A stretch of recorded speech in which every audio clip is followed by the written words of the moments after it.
Hey, welcome everybody to 20 Sides to Every Story. We're playing some D&D 5th edition here tonight, and we are continuing our community campaign, which we are using uh, the next original adventures Reincarnated, number 6, Temple of Elemental Evil as our content. And, well, thanks everybody. Well, look at all these cheers right out the get-go. Thanks for getting the hype train to leave the station there. That's awesome. Um,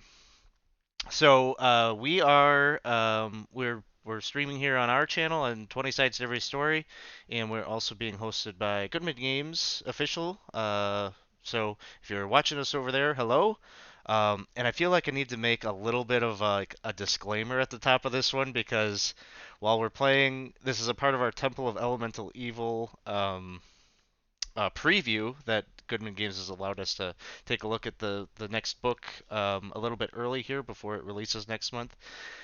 A lot of the stuff that's going to be in this session is not in the Temple of Elemental Evil book, so I'm going to be using some of the NPCs and such. But I wanted to have an adventure that takes place within Hamlet rather than outside in a dungeon or whatnot, because I think there's some interesting things that we can get up to here in the village, and I'm also stealing a little bit of content from the Princes of the Apocalypse book, because there's some good. If you're going to be running a elemental evil themed game, there's some good stuff in this book that I think can be mined out. I know people didn't really like this adventure all that much, but I kind of like it, and there's some good pieces to it I think that can be mined out. So that's what we're doing here tonight. Um, Thanks for all the cheers. Thanks for the support. So this game is part of our community campaign, which means it's an open campaign that anybody that's a part of our community is free to jump into. So we run these. I don't know, like probably about 4 of these games a month, and it's just an opportunity for different people to kind of come together and play some games. And so we do have a Patreon, and I let the people that support the channel on Patreon sort of get priority on the signups. But when there's space available, we'll let anybody that hasn't had a game during the course of the month jump in as well.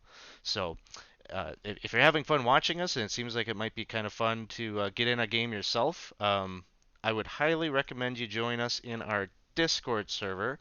So I'm putting the link to join our Discord server there in the chat.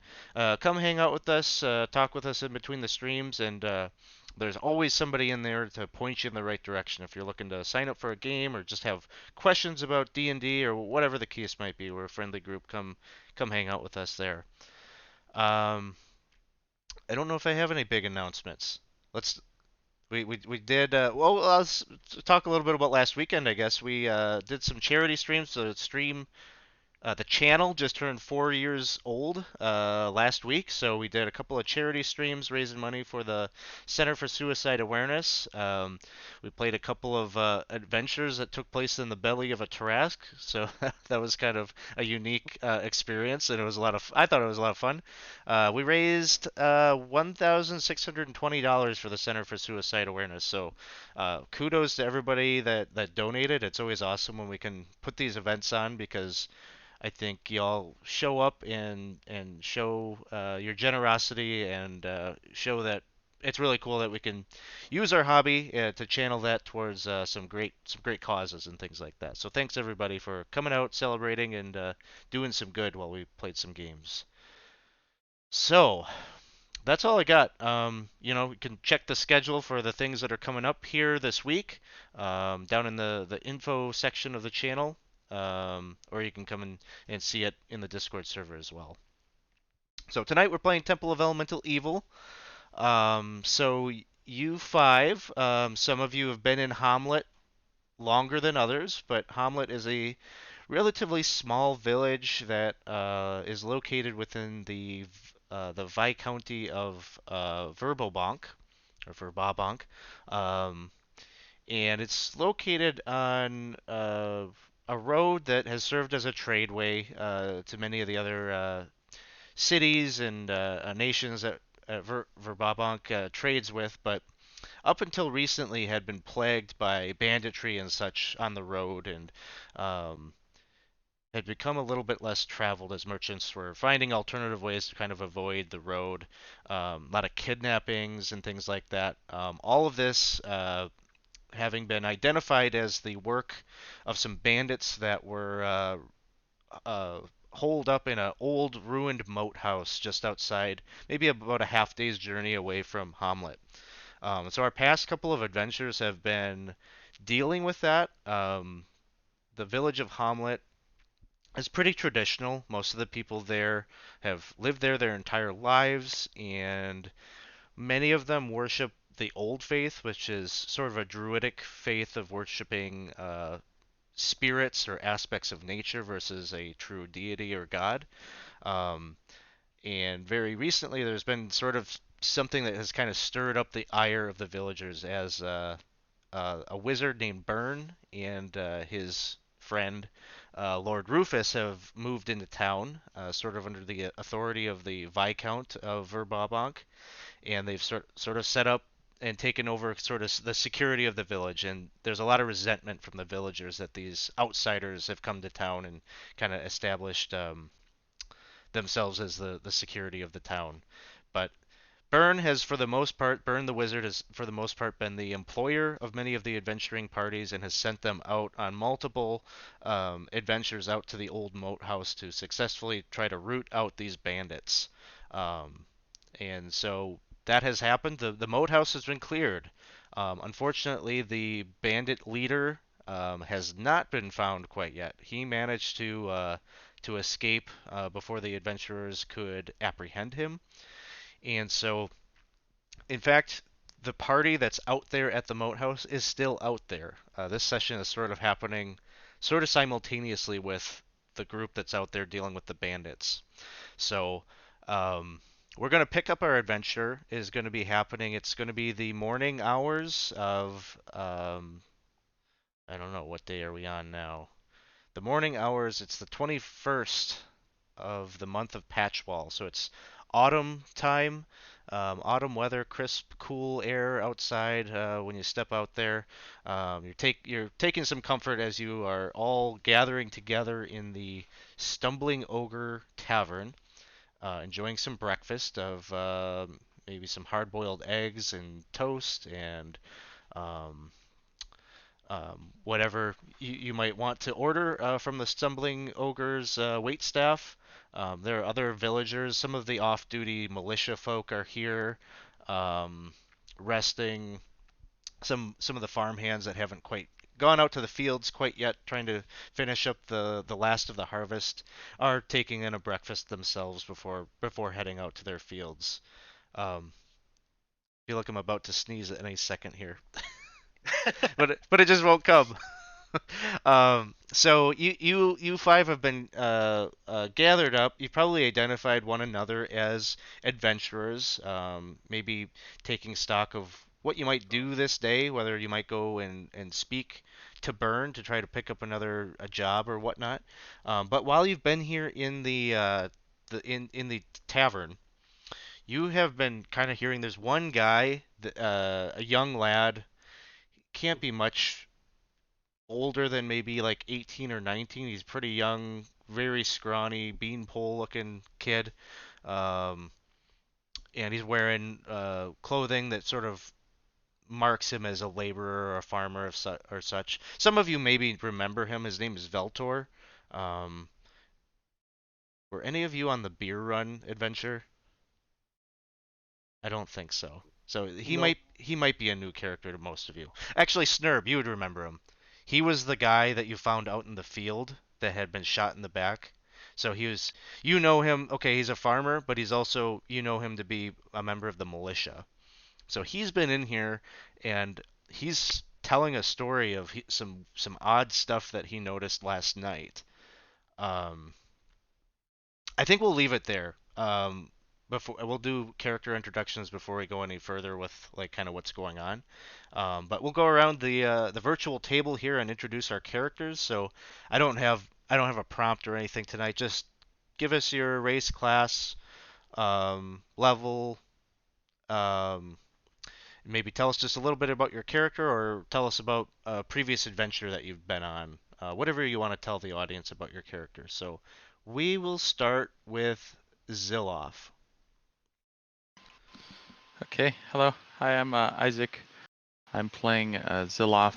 Zilloff is a dragonborn bard, um, and he currently is trying to write down the perfect song. He's been on a few adventures, not many, but enough. He's trying to remember everyone's name, make sure everyone has a little piece in the song, and he's currently just having some food, eating a muffin, and just scribbling down in his journal uh, just bits and pieces of what he remembers. The donkey keeps on coming back. That donkey is amazing. Like, wow. And he keeps on going back, donkey. What rhymes with donkey? Real difficult. So that's where he's at the moment. Sounds good. Next up we have Teasley. I'm Ed. I play Teasley Slime. Teasley's a halfling sorcerer. He tells people he's God touched. And he's a bit of a rascal. Um, he's wearing a backpack that's made to look like a monkey, sort of hugging Teasley. It's got a long tail that looks sort of like a leash, but he's got it wrapped around himself so no one can grab it because he doesn't want anybody stopping him from running about. Uh, and what he's doing right now is he's particularly having fun using his minor illusion to place an illusion of Zilloff's muffin in front of the muffin so that Zilloff keeps grabbing at the air. And it's really entertaining me. What the hell is going on with his damn muffin? Uh, so that's what Teasley's up to. That's about it. That sums me up pretty well. I think so. Next up we got brand new character, Dr. Heinrich Chernov.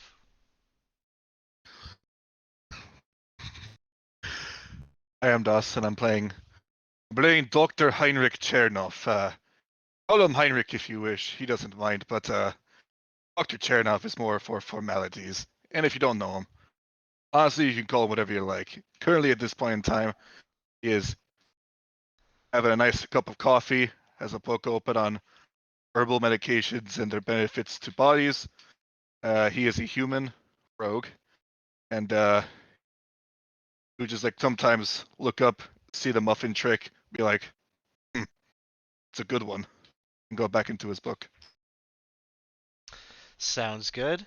And oh, hey Winston, thank you for the subscription. 30 months in a row. Wow. He's coming up on 3 years in a little bit here. Thanks for the support. Oh, he was trying to interrupt you, Dawson. Too bad. You don't have Dawson's timing. Dr. Chernov does not get distracted easily. Next up we've got Snurb. I'm Scott. I'm playing Snurb. He's a level 1 halfling thief. He is hanging out in Hamlet. He fled from the big city and he pissed somebody off, but not sure. He doesn't talk about who. You just notice that he's always looking over his shoulder. And he is probably stuffing his face while trying to kind of blend into the woodwork. Sounds good. And then last but not least, another new character is joining us, Baltrin Jar.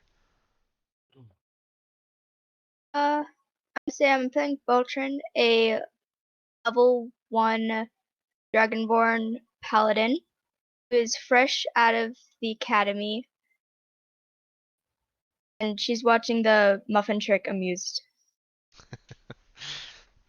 So this is our crew for tonight. So yeah, you got the muffin trick is happening. Zilloff is writing down, trying to pen a song. Um, Snurb is trying to make sure that he's safe and hasn't been tailed here. And then you're all hearing Veltor, this farmhand, he's telling this story, and it sounds like to your ears that he was on watch last night.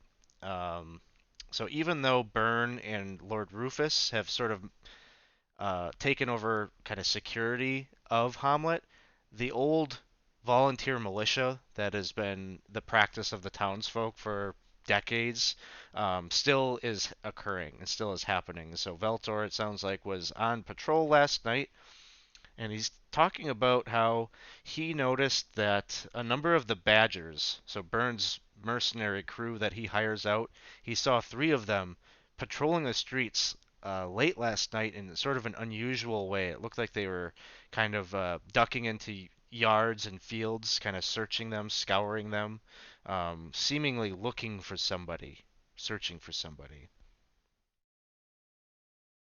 And you can tell he is just soaking this in because he's probably that guy in town that never has anything interesting to say, and he's got a story now, and all eyes are on him. All the locals are watching him, and he's got uh kind of the sweets on the blacksmith in town, and so even she is in here grabbing a bite to eat and is listening to his story, and she's been very dismissive of him in the past.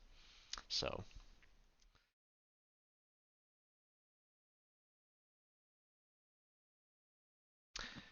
anything that anybody wants to maybe be doing here at the start?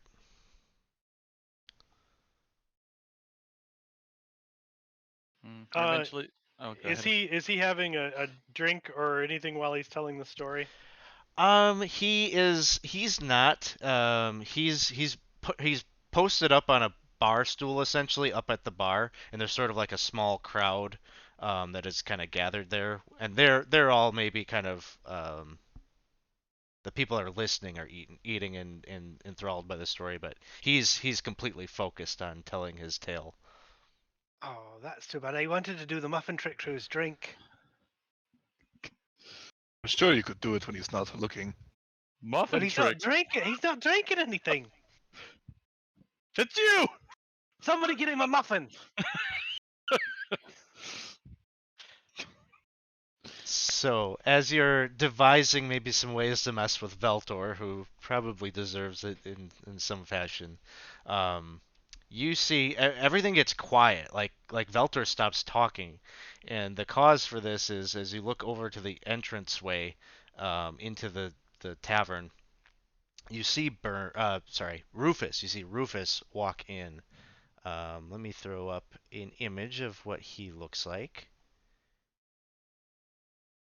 And Rufus, of course, is an ex-adventurer who has is friends with Burn the Wizard, and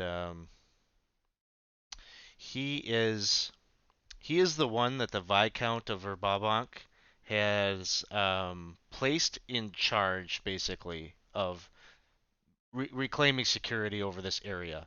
The Viscounty had become really concerned that trade was kind of slowing down and becoming inconvenienced by the bandits, and so Rufus had been put in charge, along with Byrne, to build a castle on the southeastern side of the village.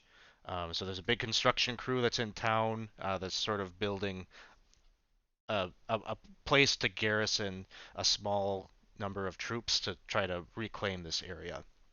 So he walks in to the tavern, and this is unusual for him to be walking into this place where the common folk are gathering. Um, but he walks straight over to your table where the five of you are gathered up, and he looks you all over, and he says, It "Might wasn't I me. I was here all night. might I have a word with you all?"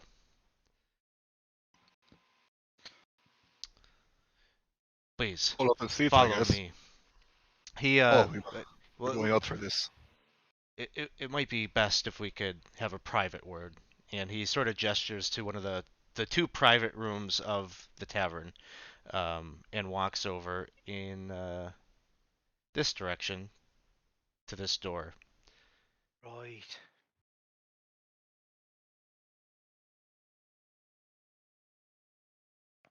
Wow. We'll be back. We've got important business. Well, in the medical profession, confidentiality is rather important. Sip. Walks in. He waits for you to leave and then picks up his actual muffin and brings it in with him. When you get in there, there's a illusionary muffin sitting at one of the seats. Damn it! So as you all enter into the private room, there is you know, this room hasn't been prepared for you or anything, so there's no food or drink other than the one illusory muffin that is sitting there waiting. But he's kind of pacing about at the head of the table as you all enter. And he kind of gestures to the last of you to close the door as you come making your way into the private room, and then he starts in and shares with you some details, some additional details to the story that Veltor was sharing. And he says, "My friends, last night, the tower where myself and Byrne manage affairs was attacked. 3 of the Badgers were murdered and killed, and Byrne himself seems to have been the target of this assault. The commotion, the attack seems to have come from the top of the tower. Somehow, the infiltrators made their way up to the top of the tower and came in down through the staircase that leads from there into the tower. I heard the commotion, and I made my way to Byrne's chambers, where I found him, rapidly calcifying, turning to stone. The perpetrator was still in the room, a hulking figure, a human with sort of a dim-witted expression on his face. He held in his hands a dagger that appeared to be what he had just attacked my friend with. I quickly drew my blade and entered the room to try to pursue him, but before I could, he leapt from the window, and I could do nothing but gaze down as I watched him literally climb down the walls of the tower and make his way down to the ground. I turned and looked at my friend Byrne, and I saw him, the last of his flesh, completely petrified. I managed to arrange for a patrol of the 3 Badgers to go out in pursuit of this assailant. While I was doing that, we tried to muster the security of the tower, provide security for the workers' camp on the eastern side of town. But it was chaos. We were completely disorganized, and I have not heard a report from those 3 that I had sent out into the village. This this type of brazen attack on our operations here couldn't come at a worse time. I am needed back in the city of Verbabonk. I don't know if you keep tabs on political news, but Viscount Wilfric has just passed away, and I am expected to return for his funeral, and I will need to make a report of the state of affairs to his successor. I'm not comfortable leaving town until this situation is under control. I won't leave Hamlet um, without any leadership, but I am unclear who I can turn to, who I can trust. Many of you have served us well, taking on tasks for Byrne. My my my ask of you all is if I could count on you, if I could employ you in this task of trying to find out who is behind this attack and ensure that we can bring them to justice, so that I don't know. There have been so many things happening in this region that are disturbing. The movements of the gnolls. Uh, we still haven't quite pinpointed where their location is, whether they're planning an attack on Hamlet We don't know where Lareth is and the bandits, where they've relocated. I worry that this attack is just a precursor to something else. That there may be some other forces that would attack the village while we're in a state of disorganization. I need your help.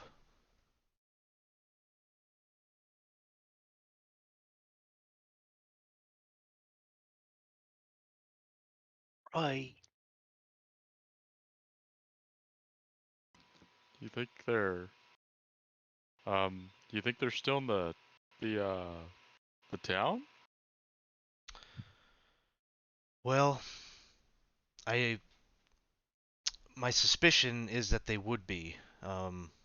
My my patrols and even the local militia that they do rounds. None of them mention seeing anybody fleeing town, and certainly no one has reported that the 3 badges that I sent out in search of this perpetrator that they have left. My order to them was that they were to search the village. Oh, we're looking for a big fella with a dumb look on his face. That's not narrowing it down round here. He says, he kind of thinks for a moment. He says, maybe there's one detail I can recall. He he was wearing a cloak, and I remember a distinct gold brooch that he was wearing. It had an emblem, um, and he takes out um, a bit of parchment and some ink, and he kind of scrawls together the symbol that he saw carved on the brooch, and it looks like this one.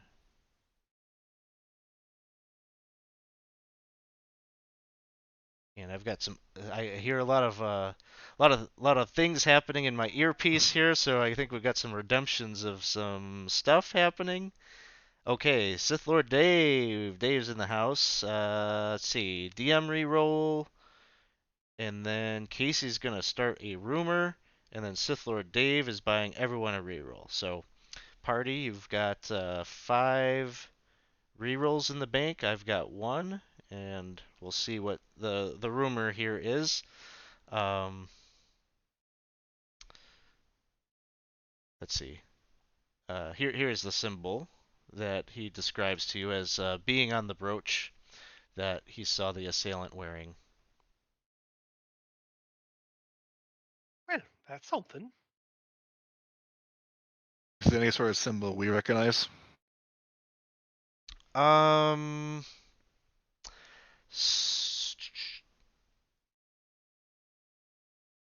Snurb, make a. I don't know. Give me an intelligence check.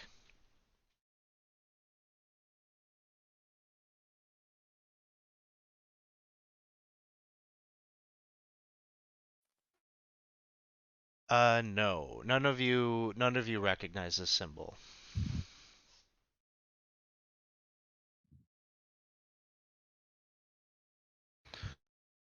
The triangle. I've seen those before. You must be pretty desperate to be coming to just a couple of people in a tavern, a doctor. But Well, I'd be up for the task. I'm not going to lie to you. I am desperate. I can't stretch the Badgers any further than I have. And you know, some of you I recognize. He kind of is giving a nod over to Teasley, Snurb, and Zilloff. They are familiar to him.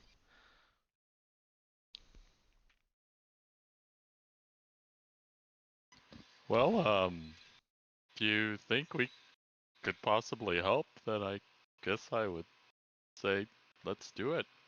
Is it the usual pay? I'll be able to provide you with, I believe, Burns' rate of the 50 gold. But Right. Well, if you're able to, if you're able to find these individuals and bring them back, dead or alive, I'd be willing to double that for a mission of this sensitivity.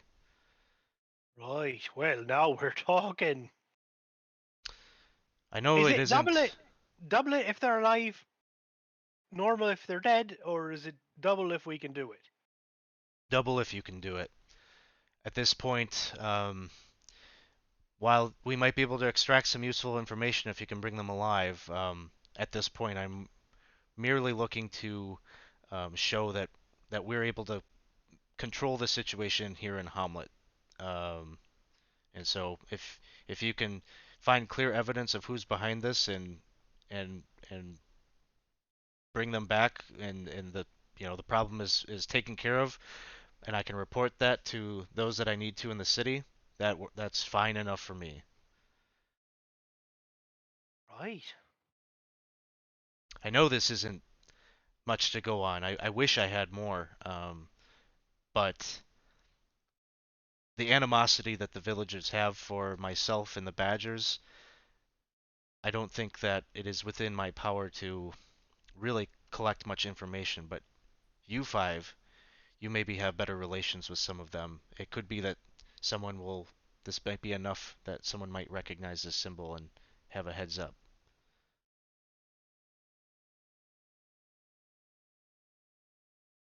Hmm. Maybe we should start in here then. Maybe. Possibly. I did not It's as good as place recognize. for any. He says, I did not recognize the man, so I suspect he wasn't a local. So this might, right here in the tavern, might not be a bad spot to begin your questioning.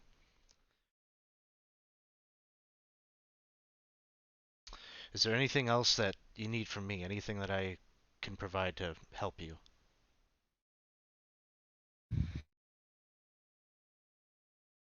To get rid of fake muffins? Because that would be really helpful right now. But other than No, that, I that's not going to work. It's not going to work.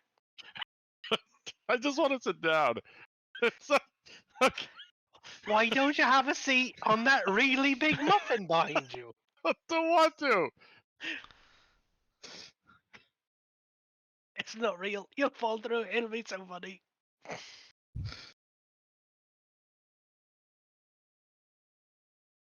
I'm sorry. This is the wrong attitude to have. We're investigating an attack. I'll try not to make fake muffins for a little bit. It's serious. I'm serious. Good. Shall we get to work then? Yeah.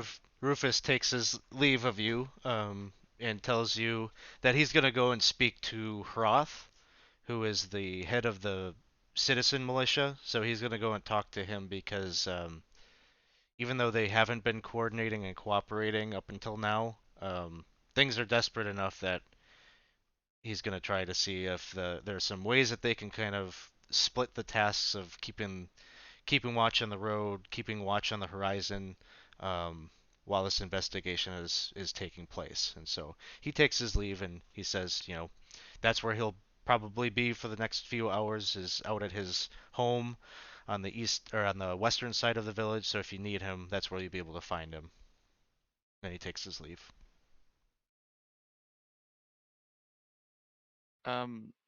Zilloff would before they would go off, he would lean over to Baltrin and just go, I have to say, it is so nice to have another Dragonborn around. It's so lonely here.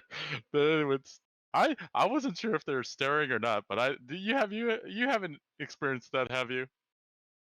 No, Okay, good. It's probably just me. probably stop grabbing fake muffins. Hey, that looks real, What's okay? that?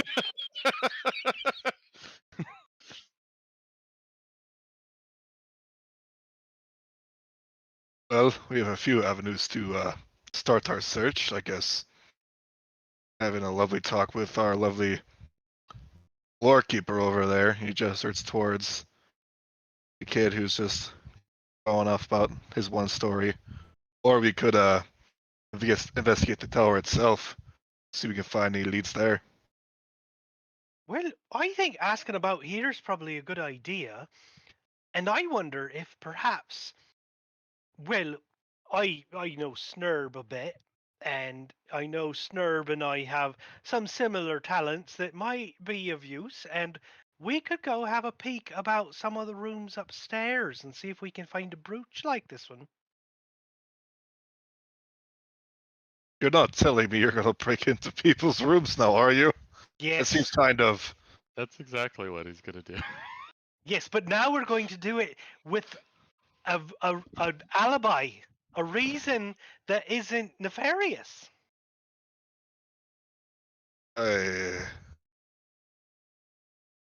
Well, We're I not wasn't breaking there in. for that part of it, so if you say you saw me, you didn't. Saw who? E. Oh, Who? I see what you did. That was a good one. Oh, now you're there. Good. Right. Took a second. Would you like a muffin? Don't do it. Absolutely. Don't do it.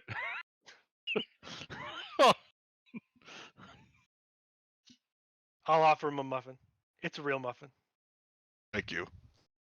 What? I like blueberries. It's really good. Those aren't blueberries. I'm leaving now.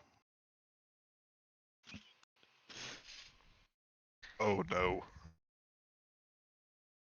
They are blueberries. Don't tell him. I want blueberries. Well, what should we maybe ask that fellow over there that keeps on talking about it? And maybe you two might sneak off a bit and do your little sneaky dance and whatnot? I don't know what to call it. You dancing too? You could dance. Oh, this is the best day. I mean, apart from the whole attack and stuff. So as there's a number of you that are emerging from the private room to kind of take stock of the room and see who you see.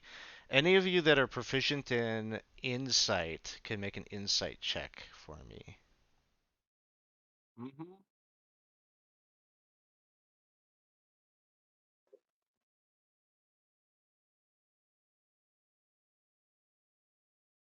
Okay. Basically, all three of you notice as you're emerging from the private room, um, over here by the bar, Ostler Gundigoot, who is the owner of the Stumbling Tavern, um, is kind of got his head kind of bowed a little bit in shame, and you can see that it looks like his wife, who's wearing clothing that sort of suggests it's just kind of covered in foodstuffs, and she looks like she's probably been preparing a lot of the meals and whatnot back in the kitchen. She is like she's kind of standing next to him, and it's clear that she's like in kind of a hushed tone, lecturing him a bit, and she's pointing over in your direction. And then as you all emerge from the private room, she looks over in your direction, gives one more glance at him, a very powerful glance, like she's expecting him to do something, and then she takes her leave and she heads back into the kitchen. And he remains there at the tavern. He picks up a rag and is just kind of like idly kind of wiping down a spot, but it looks like he's deep in contemplation, like the high anxiety hanging over his head.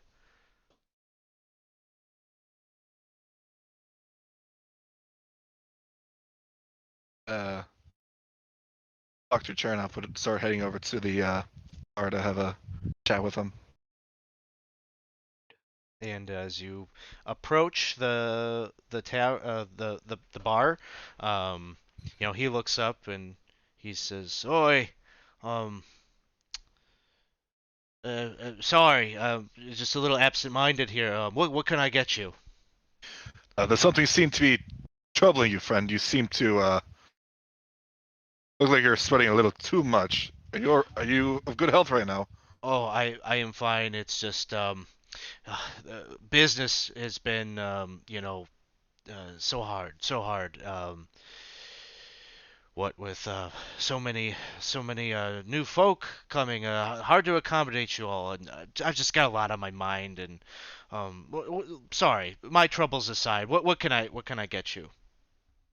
I guess another coffee would be great, and maybe some answers to some questions I may have.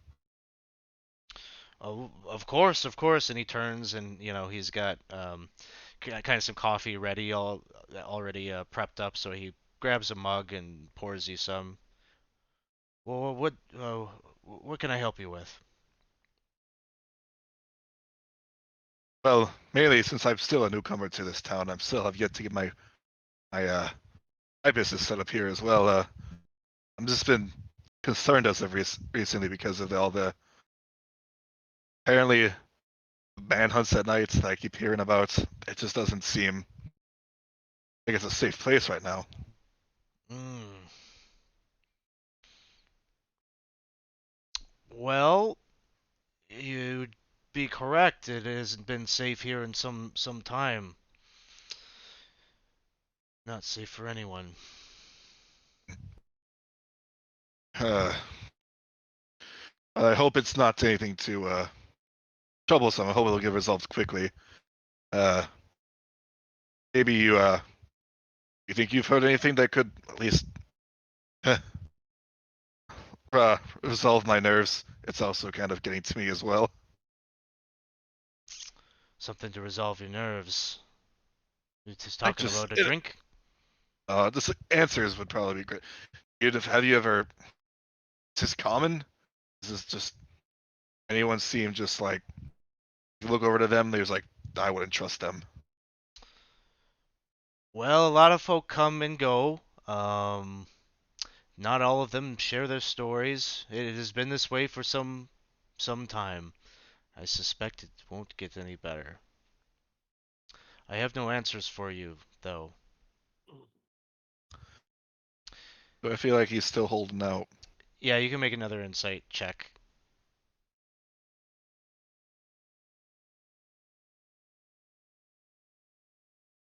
Boop. His eyes are telling you. It's like he's trying to tell you, I know something, but he knows that he can't say anything, or there's a heavy the air is thick with fear with him, and he's trying to just stay very neutral and not say anything that would give any details. Whatever he knows, he knows he can't share any details. But there's something about like the way he's looking at you, like it's not that he doesn't want to tell you. Well, in my humble medical opinion, a nice breath of fresh air tends to help clear up the airways much better than being stuck inside all day. Have you taken a break recently? It seems like you may need one. He's sort of glancing around the bar, and he says, "Well, it is just me and my wife here, um, and he points over in the direction of Rhonda, who's the barmaid. He says, I'm sorry, I just can't leave just now. Many many thirsty mouths and many hungry bellies that need to be attended to." Well, if you're ever in need of any assistance, just stop by my place anytime. Uh, I will do. Good luck.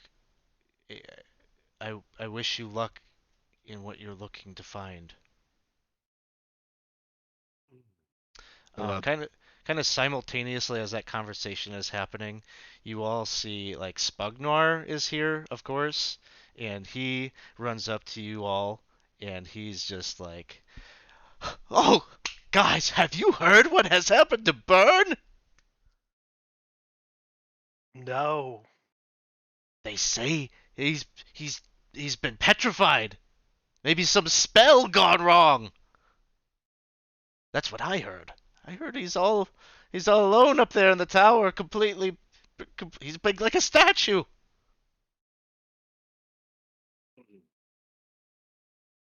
Wow. And have you heard about the dead badgers? There's dead badgers too. That's that's what I was told. There was like 3 of them out in a field or some such when one of the farmers found them.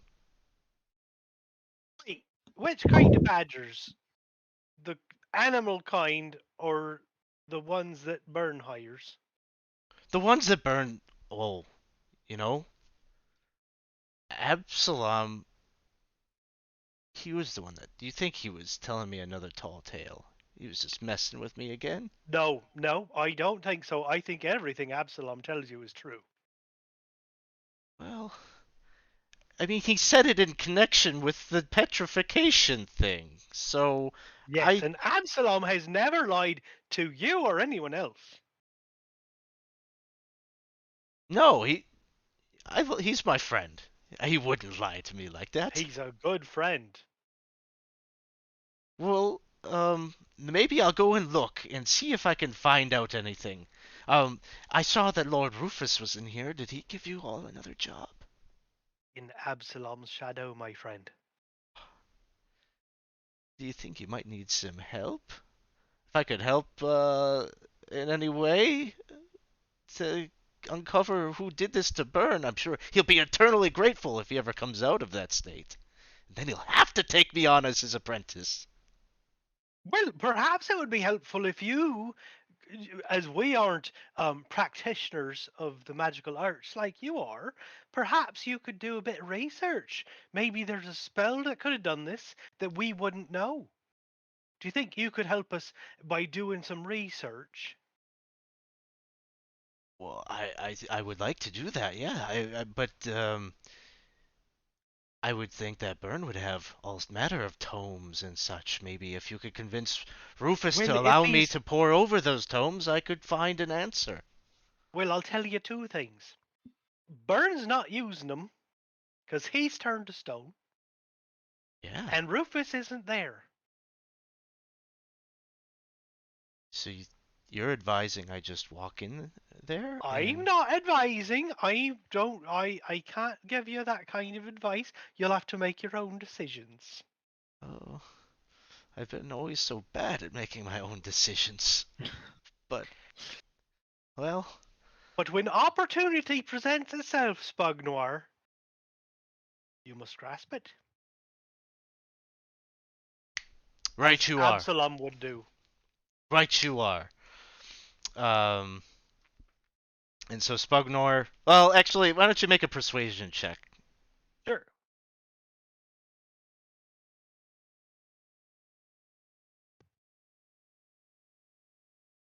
He's more he's like nodding in agreement. He's like, "Yeah, yeah. Well, I'll go and think about this. If I could find a way to cure him. Okay. I'll think about this. You'd Thanks. be a true hero. Well, if you need anything, just let me know. I'd love to go on another adventure. It was so fun that last time. So, Yeah. do you know where this field is where the 3 men were found? Oh, he said it was one of the fields on the western side of the village.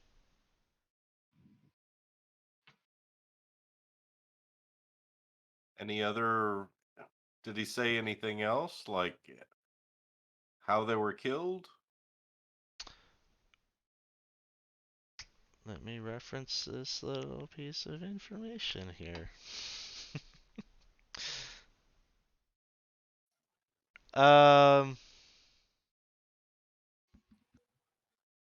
He says no, he didn't. He said they were face down in the field. Um he didn't give me any details about how they died.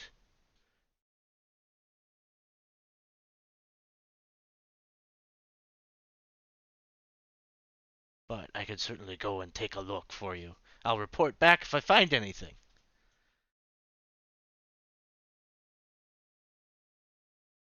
That may Don't let not it be get in the a way. good idea. Don't let it get in the way of your studies.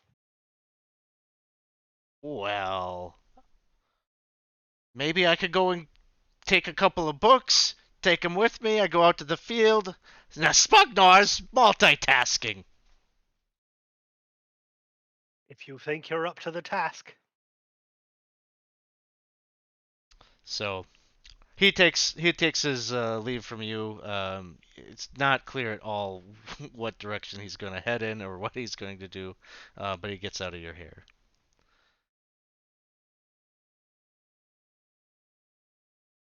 And so at this point, Dr.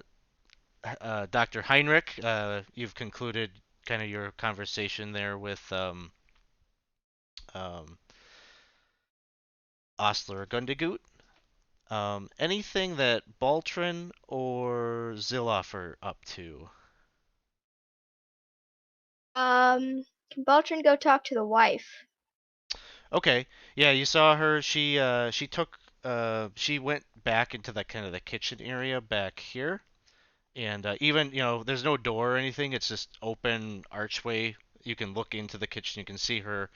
She seems to be kind of like cutting some onions and such in a very kind of aggressive manner. She looks like she's visibly upset. And so, Uh, I'm gonna and, help her. Like, I'm just gonna like walk in and help her. It's like to initiate, just walk in and starts helping her. and she kind of gives you kind of a strange glance, but she hands you a cutting board and a bag of potatoes for you. It seems like she's suggesting that you peel them, and she says, "Well,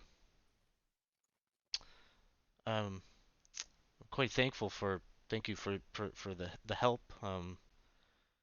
We've been very busy lately. Any extra hands are welcome." Of course, of course. Well, I'll help you. Is it alright if I ask you a few questions?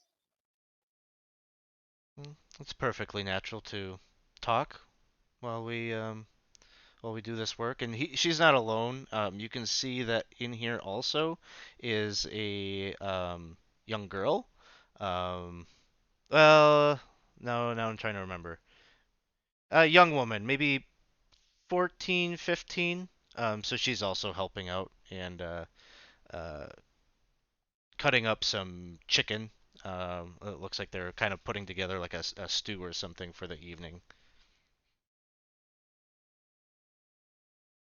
May I ask why you're pointing towards us adventurers earlier? I, I'm sorry, it is very rude to point, and I was merely trying to get that good for nothing husband of mine to stand up for this family.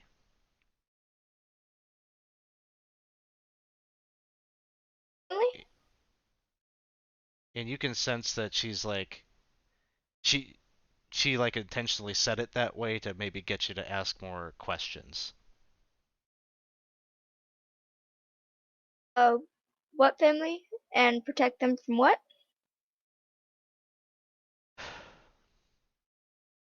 Make a persuasion check.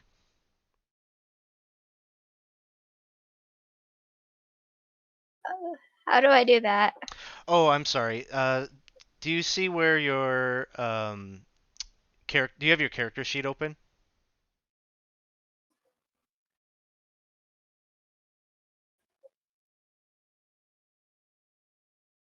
So if you go up to, do you see like at the right hand side you've got the toolbar up there, and one of the tabs is the actors directory. It's a little symbol, kind of looks like maybe like a couple of people. You can click that, and there should be a folder that's called player characters, and then you can open I that. got it. You got it? Okay.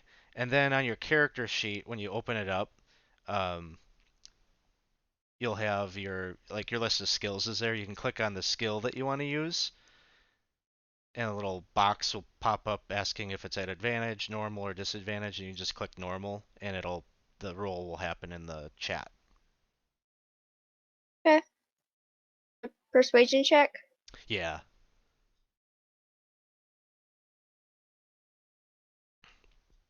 All right, a 23. She says, well, the family is myself, my husband, my daughter Lydia here, and our boy Abe.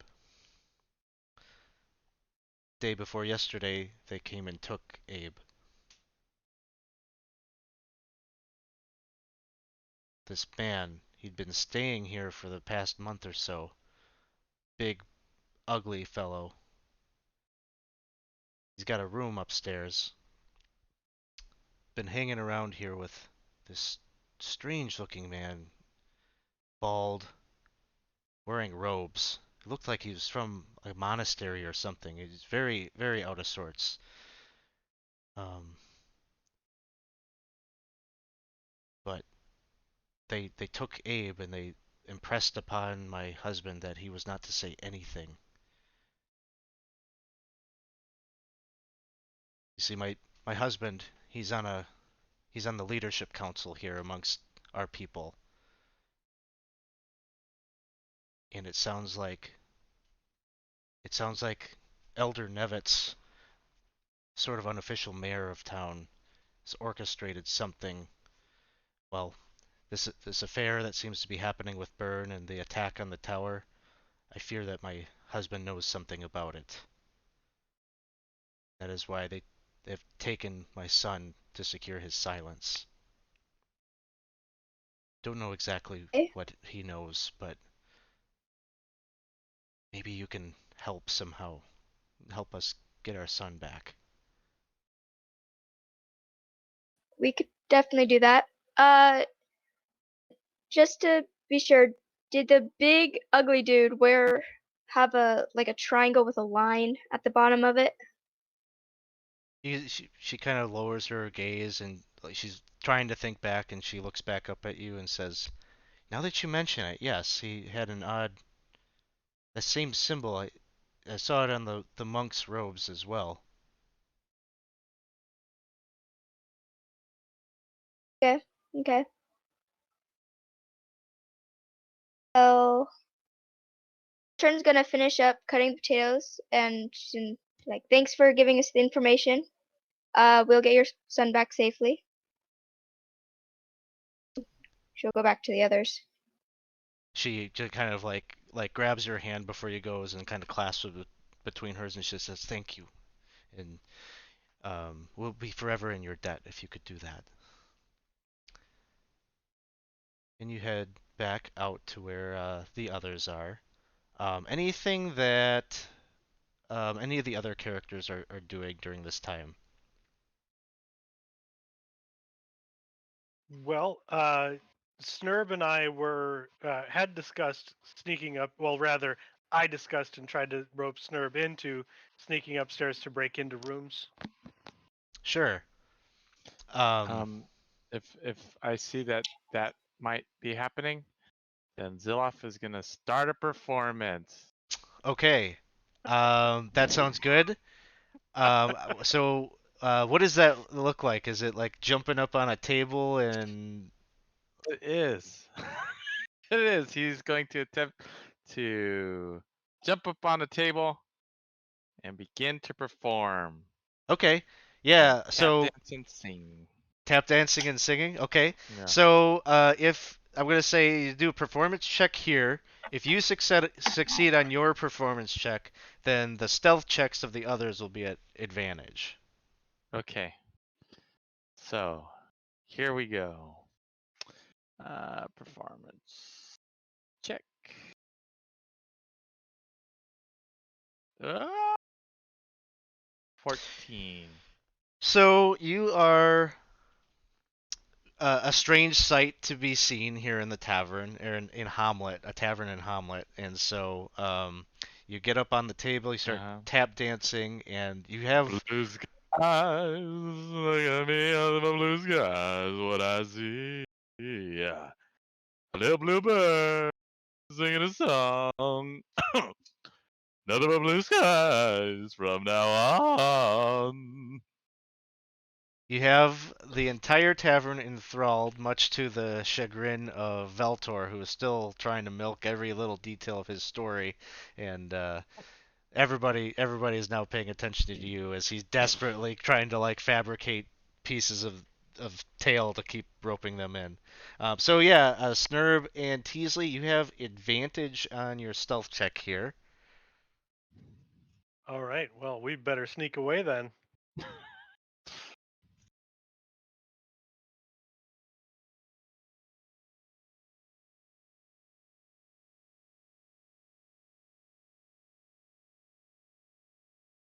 All right, give me just 1 second here. Okay, and so what do we got? 20 and a 27, no problem. You get up there. Let me throw your tokens here on the map.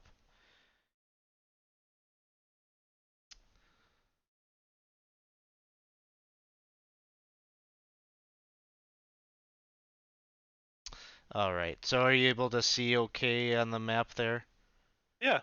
as you're Yeah. sneaking up there? So you sneak up, and it's you know, you're all probably pretty familiar with up here because you've likely been staying here in the common room, which would be right over here.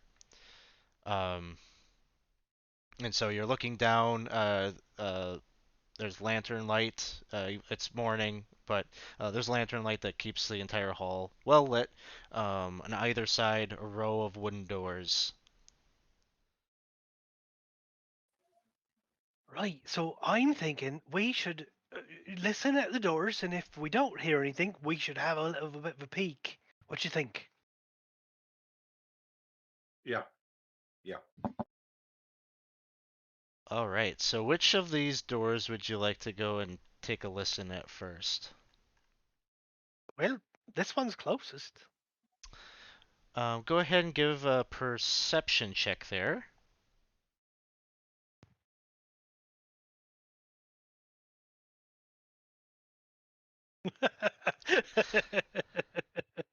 You're right by like the staircase that leads down, and you hear the singing that's happening down there, and some tap dancing, and so it's just a little difficult to tell if you're hearing any movement or not on the other side. Right. I don't hear anything. I say we open it up. Sounds good to me. All right, 1 second. I just gotta get to my spot in the module. Okay. As I'm digging out my thieves' tools and see Snurb digging out his thieves' tools, I'm gonna bow deeply and say, "After you, good sir." This door is open. And so you open it up and you can see it is furnished with a bed, a desk, an armoire, and then there is a fireplace that is um, cold.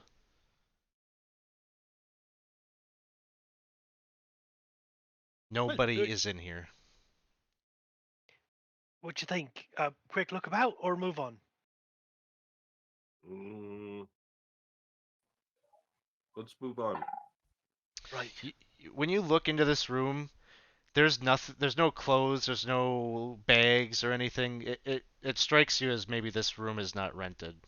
So I think maybe I'll rent that room later.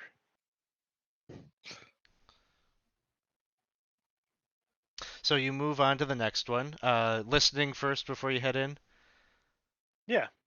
Um, this one, I will just forego the perception checks on these next couple, but this one, you're fairly certain there's nobody in there.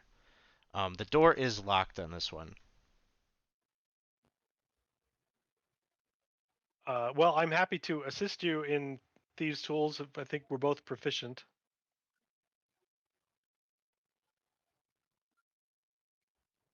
So either one of you can do a thieves' tools check at advantage.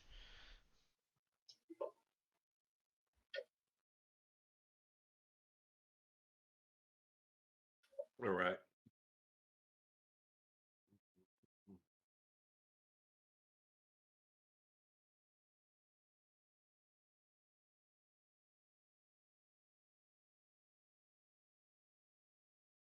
No problem. You open up the door, and on the other side there.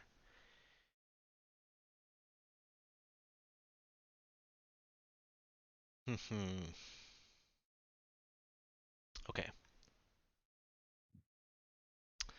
So this room has a large bed. Um, this one does seem to be rented, as there's a on the desk in this room. There's a number of books that are piled up, and some parchment there, and an inkwell, and a feather pen.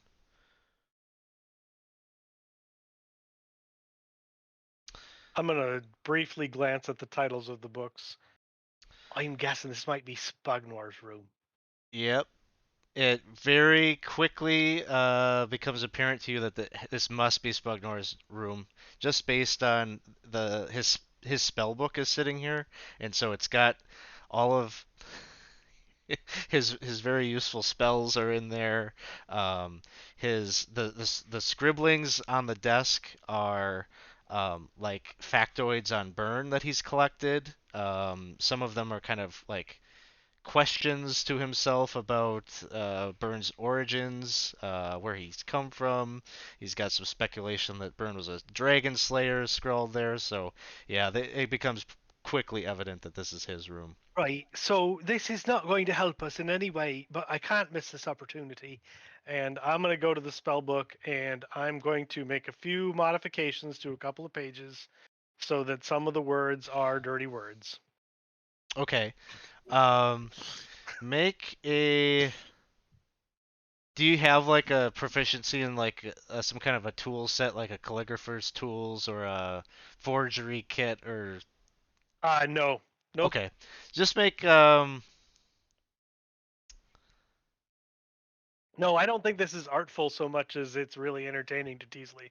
Okay, but I mean, like, is there hope that like it would be subtle enough that like it would end up in his spell casting it, or he would like memorize the spell incorrectly because he would. Oh yeah. Yeah. Okay, so I don't know, make a dexterity check to see if you can like kind Okay. of make it look in conformity with the rest of the writing. Okay, so it's pretty crude. Like you're like caps letters next to his nice cursive or whatever. Yeah. But you get a giggle out of it. Right. So, So, that's funny. so Snurb would like to take his water skin Okay, and hide it in his bed so that when he gets into bed, it will be wet. okay. That's funny too. So sounds good. So doing some pranks here, hiding the water flask there. Um, any other messing with Spugnor actions you'd like to take? I mean, this was just targeted opportunity. Sure could use some of those muffins. Oh, I only have the fake ones. And it doesn't last that long. So, we'll move just for maybe like kind of the sake of time. Um, Sure. you got this room. This was probably the most fun of the non-relevant rooms, but um, you're up here and it's like daytime, right? So like you're pretty safe in terms of being not being caught or anything. It's early enough that like they haven't gone through and like changed the sheets and everything, so you've got time to like make this happen. This very next room, let me see. I just want to make sure I get the accurate room. Is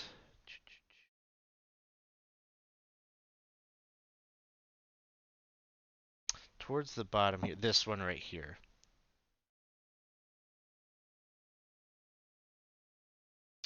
You again, this one is locked, so you would have to make a Thieves' Tools check, so one of you can do that at advantage if you want to try to break into this room. Your turn. All right.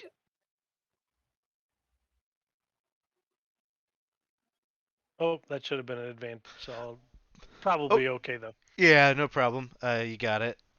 So you open up the room and you see a relatively quaint private room here. Just two beds, a armoire, and a couple of chests that seem to be the kind of thing that um, the tavern furnishes the room for people to put their stuff. Um, and it isn't.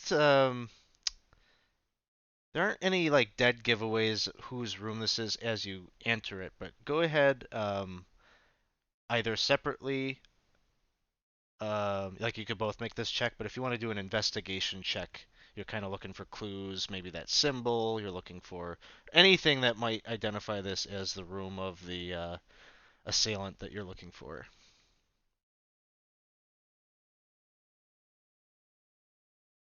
So we're gonna do it separate. Sounds good?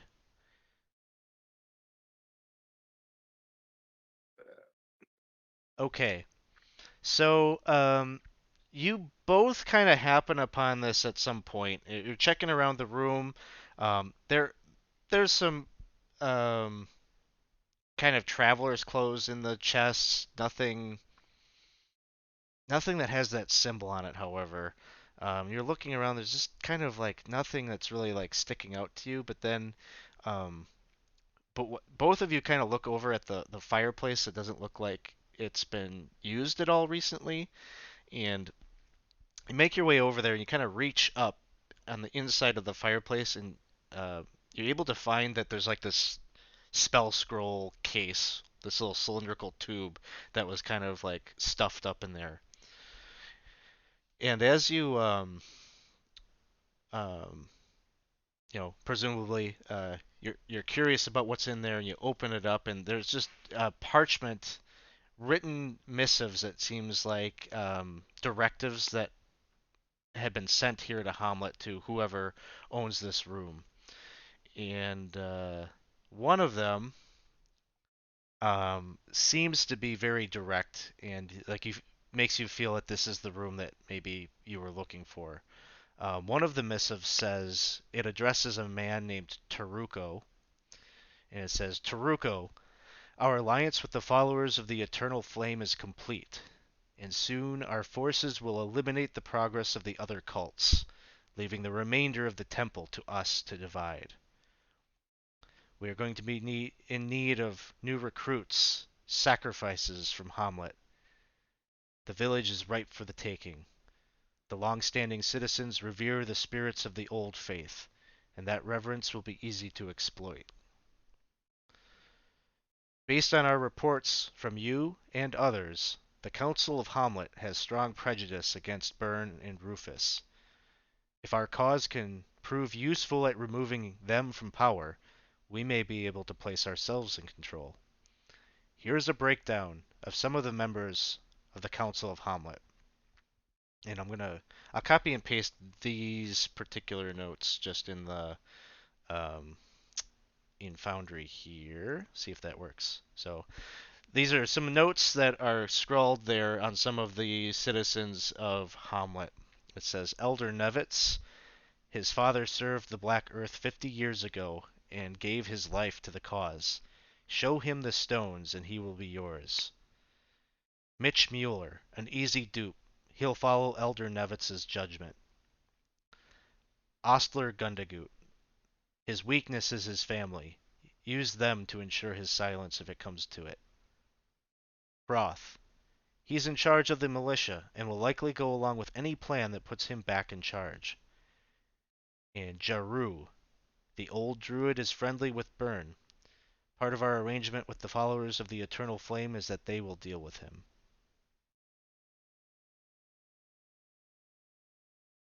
Oh shite! All right, I'm gonna come clean here. This was just an opportunity to get up to mischief and check out rooms. I didn't expect to find anything. Well, I think we hit the jackpot.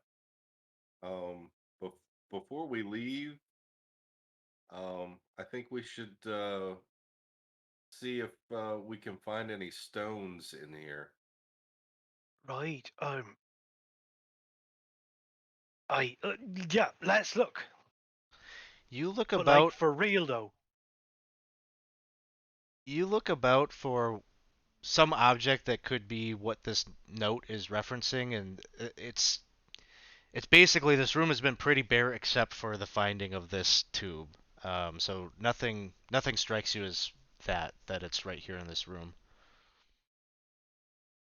Right. Do you think we check the other rooms, or is this it? Are we good?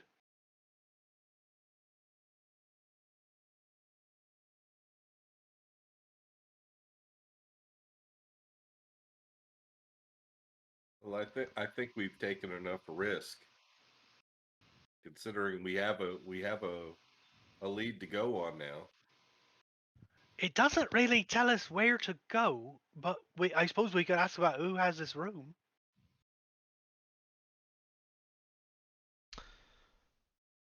Right.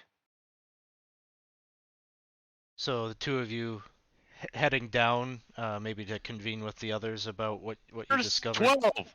Bird, everyone stand up. Everyone get in a circle.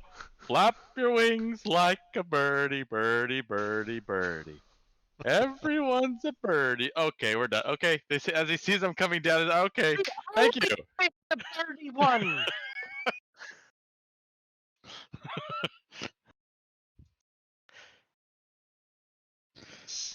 So you all return, and sounds like the performance is coming to a close, having achieved its aims.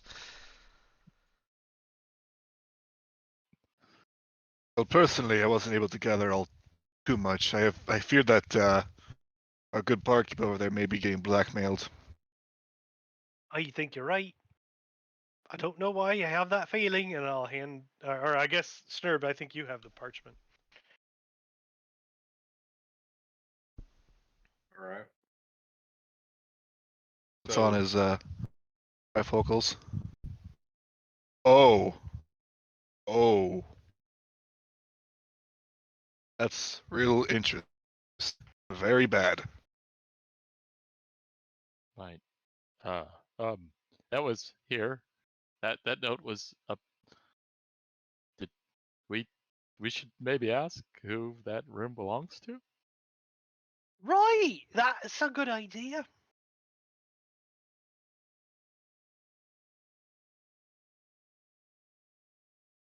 And Baltrin, do you share your news? What you learned? Someone's son has been kidnapped. Oh. Bar owners. Oh. Oh, that tracks with this, doesn't it? Sounds like the perfect use of blackmail, I'd say. It's horrible. But also, never mind. I'll tell you later. What did you do? You didn't go in my room, Right. did you? Did you mess with my books? You have a room too. Still have to get my shop set up. I've been here a day. Right.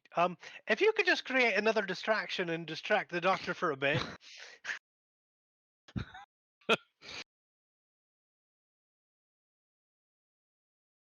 Well, based on all the information we gathered so far, maybe start looking. I'd like to figure out more about the 3 dead badgers and mud. I think Maybe that's that a gives good us a clue. idea. I also think we should find a way to ask whose room that was. If we could do it in the sort of a sneaky way. Well, maybe we might. Well, it seemed that Baltrin, at least I saw you go talk. Maybe you go give a little bit more help, in the back, maybe.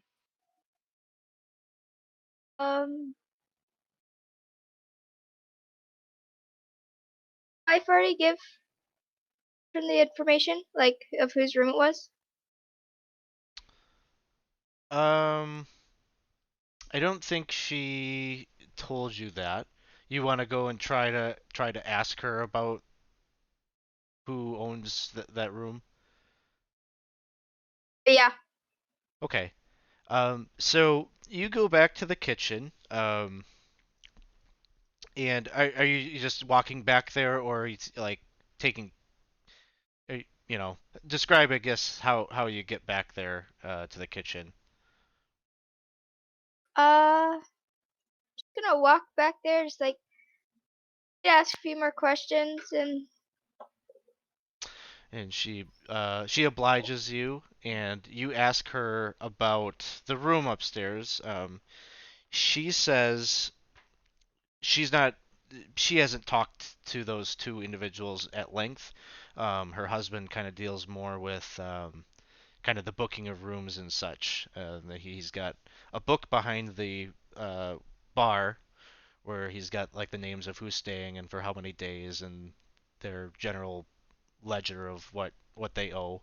Um, she says that she has observed them in the tavern a bit, and she hasn't really seen them socialize or talk to anybody. They kind of stick to themselves. Um, and wherever she says that the bald man with the monk robes seems like the larger fellow is kind of his lackey. It seems like he's always ordering him to go do things. He'll come back with packages. So she's observed him a little bit, but she knows next to nothing about them.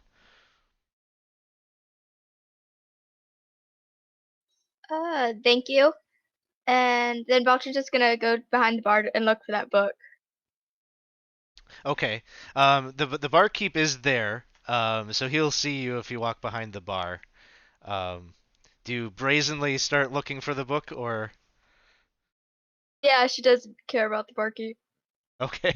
A So fair he barkeep, I think you should really consider my option of taking a breath of fresh air. Come on. Have a nice chat outside. Tell me how your day was. He's gonna try and like coax him to at least try and take a break.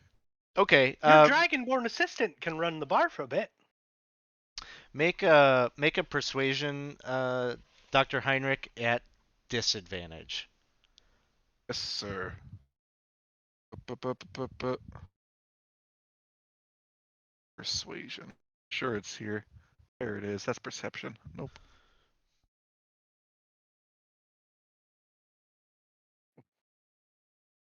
And he says, "I don't need a break. I am fine where I am.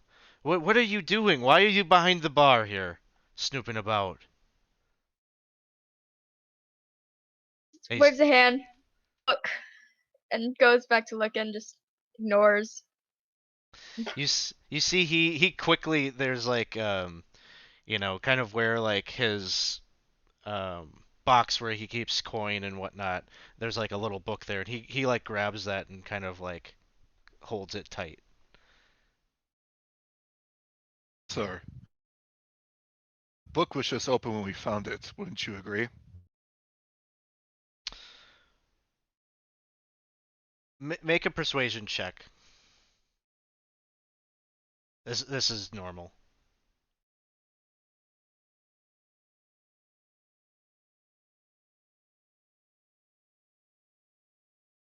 He just looks at you, Dr. Heinrich, and he gives a nod, and he opens up the book and sets it down, and then he goes to like the other end of the tavern, or the other end of the bar, and just kind of is dealing with those customers over there.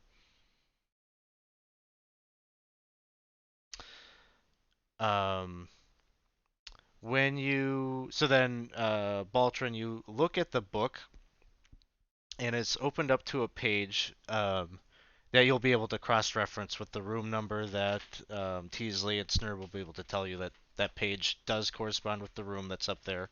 And the two names that are documented there are um, Taruko, and the other name is, oh shoot, one second. Where did he go?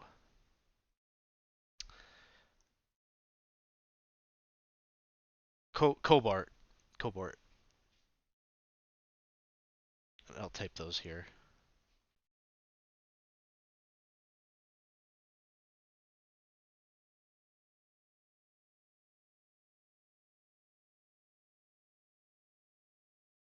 They've been here for roughly a month. It looks like they pay him regularly. There's sort of a log of their payments at the end of each week they pay.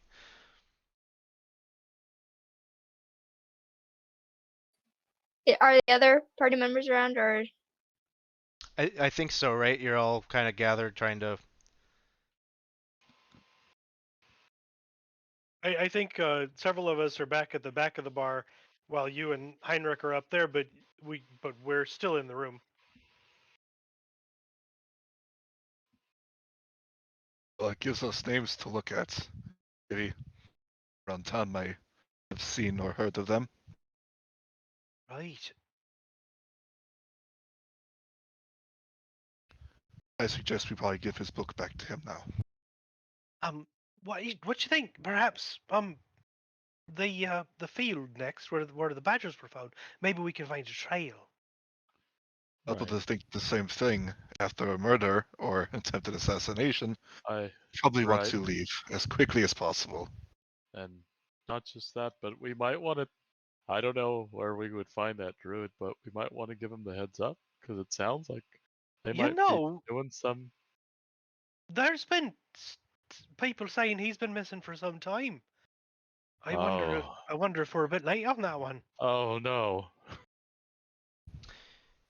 Yeah, the last time that he was really seen in town was back when the Festival of Verdantia happened, and he disappeared a couple days after that. Oh, I I'm a bit worried that perhaps we're finding this note a little late.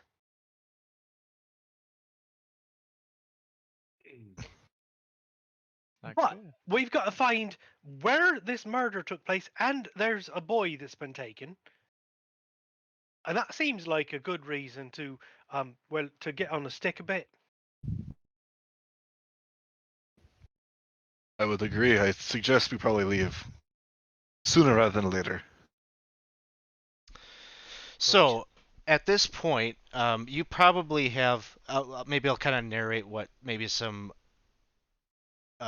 sensible kind of leads to take would be. You've got, Spugnor told you that there are three badgers in a field. Um, so there's that. You could go and try to check that out.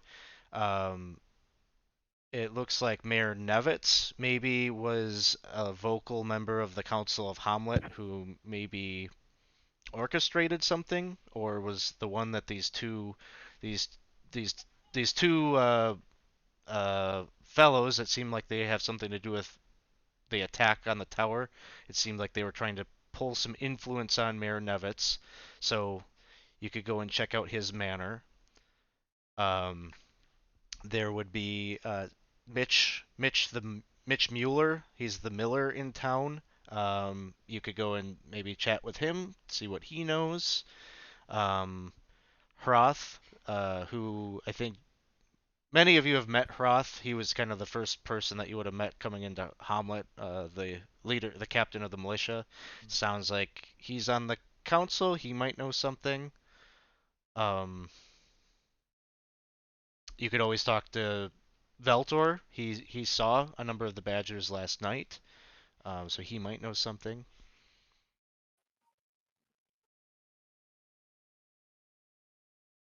Veltor, he was the one that was trying to get the attention back, right?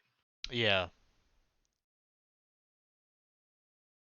I'd go and go. I'd try to find him and try to pull him out of the tavern and have a talk with him. Okay. Yeah, you can see he's kind of bummed out after your performance. He's sitting at the end of the bar. It looks like he was maybe just about to leave himself, probably to go out to work the fields, and you managed to grab him. And he says, "Hey, what was the big idea with that whole Hey, show that you had? Did you have to pull that out here? It's like 9 a.m. I almost had uh, her. She was listening to my every word." Oh. He's kind of looking over at the Oh. blacksmith. She's in here. Oh. Oh. Oh. Well, I'm sorry. I didn't. I didn't mean it to. I was. It's morning exercise. You not. No, you're not accustomed. Very important in Dragonborn culture. Well, no, I don't know anything about that. I don't care. I need to I'm go. I sorry. need to get out to the field. Wait, hold on. I'm sorry. I really am. I didn't know that I was. I mean, I know someone that might really help you out here. I don't Oh, know if really? you. Yeah. Oh, that that Humboldt guy? Yeah, he said Yeah. he's gonna help. I don't know. I was gonna mention the donkey. The donkey's amazing. Well, if I had a, you're saying I need to get myself a donkey like that, and then she might be interested in me. 100% yes. Okay. And hey, thank you Why? for the I don't follow, know. syntax error 13. Appreciate it.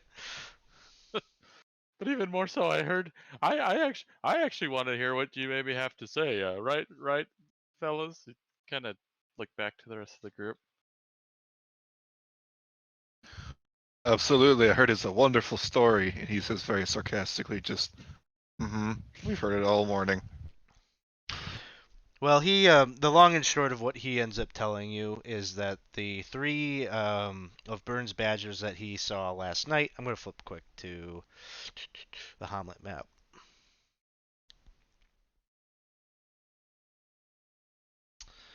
Yeah, here's the map. So he was doing his patrol, and he was um, out on the kind of eastern side of the village, and he saw. Maybe I can draw like a circle. Kind of like in this area was where the Badgers seem to be kind of scouring. They went through the workers' camp, which is kind of like out here, poked around in there, and then they kept like going to all these different like backyards, peeking in the windows of buildings, and it just seemed like they were doing like a sweep, kind of in a pattern right around here.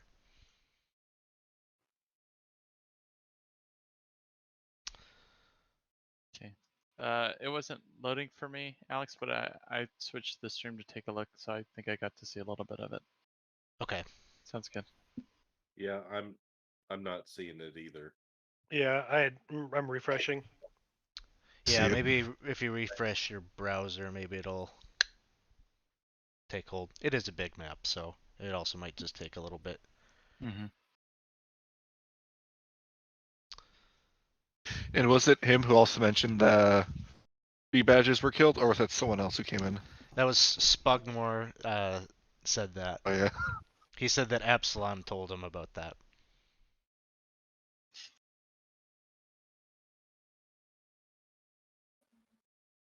That was Casey's rumor that he redeemed.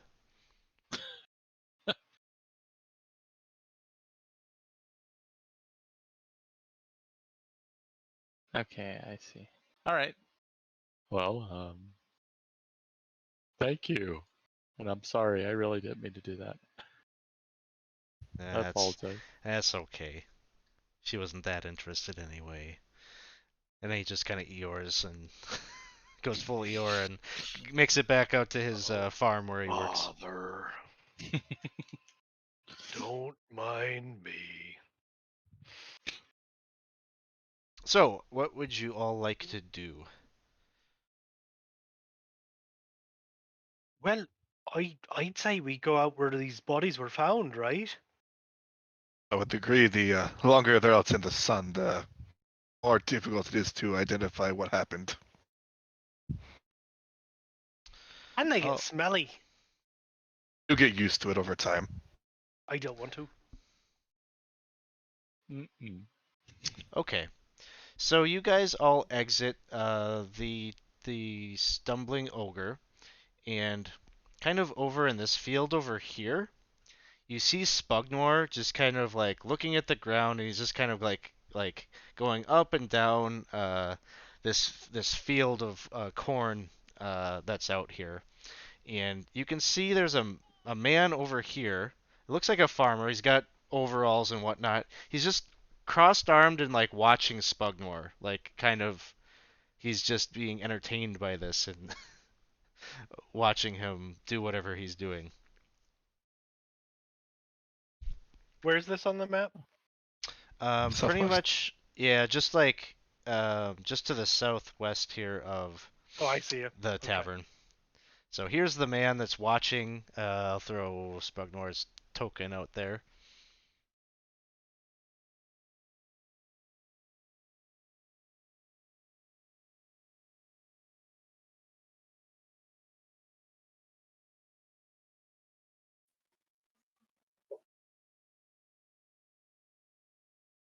What would you like to do? Oh, sounds like we just had a redemption of a wandering monster. I don't see the thing, but so Uh-oh. who's taking responsibility for that? I don't know. Somebody redeemed it. Wouldn't be Dave. Butterby made me do it. Butterby So had to do it. it was Sith Lord Dave. Okay. That Butterby. No, it wouldn't be Dave. All right. Let's pause the action here so we can figure out what's going to happen. This is maybe a good place for a wandering monster. Out in the field. Out in the field, yeah. Wait, he said he found the body found the bodies in the field, yet he doesn't know where. All right. So roll a d Well, he didn't find them. Eight. Absalom told him. and a 3. Also, Absalom's full of shit. Just don't tell Spugmore that. I'm still kind of new to here. Who is Absalom? Oh, he's full of shit. He's full of shit. That is very bad for your digestive health. Right. Okay. No. Yeah. Oh, yeah. Right. Oh, you mean in the figurative sense? That makes more sense. I mean, maybe the other way. He's very large. So as you're looking out there into the field, and you see that Spugnoir is patrolling this field of corn, looking for these bodies that Absalom told him should be out here. The farmer that owns the field looks befuddled and doesn't understand what is happening. And precisely as you get onto the scene, maybe you're kind of gathered up here by Fuller, the farmer.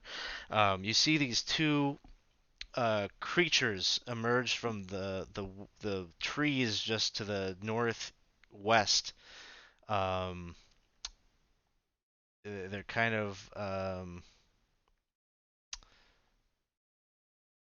I don't know, cockatrice. They're kind of almost like reptilian-looking chicken hybrids.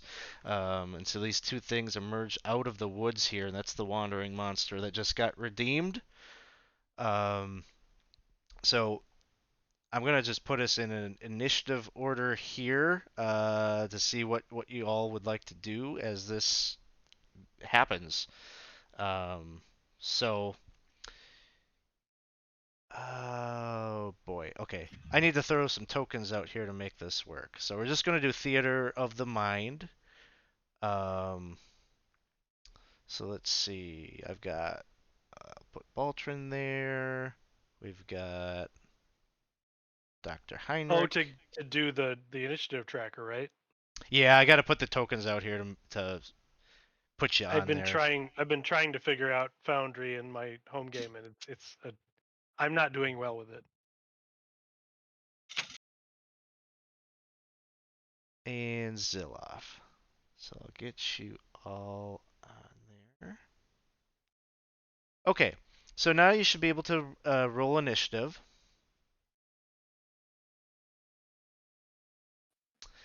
And Sam, I don't know if you can.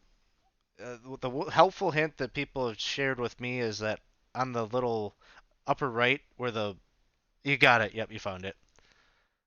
But if you right-click on the little fist icon, the combat tracker pops out, so you don't need to keep it on that tab.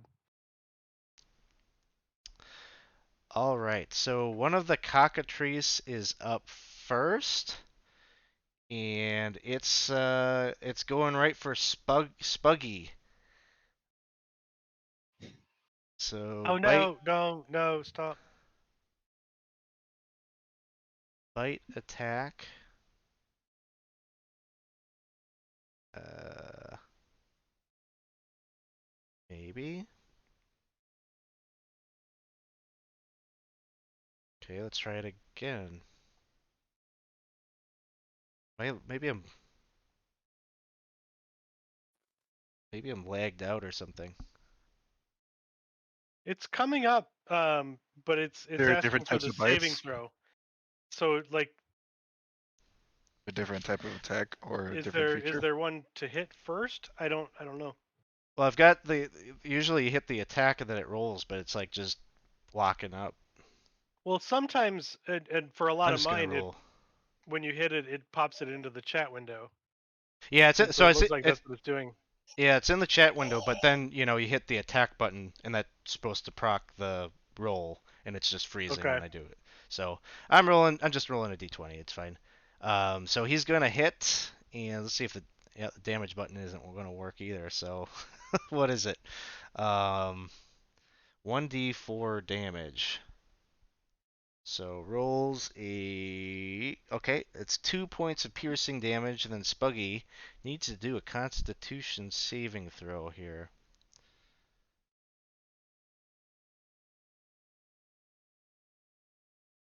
Oh. Constitution saving throw. Let's see if this will work. Okay, that one worked, and he Oh, nice. makes it. So that's that. Next up is Snurb. It is your turn. So the one that just bit, I'm going to I'm gonna stab with my short sword. Sounds good. You make your way up there, and And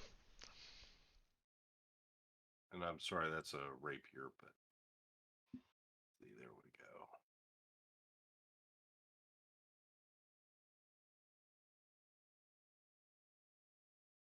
critical Alright. hit. And you got sneak attack because Smugnoir is there within 5 feet.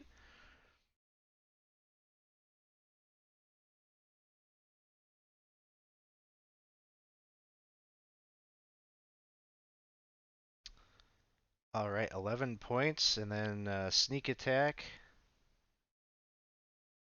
See, how do I roll that in here? There we go.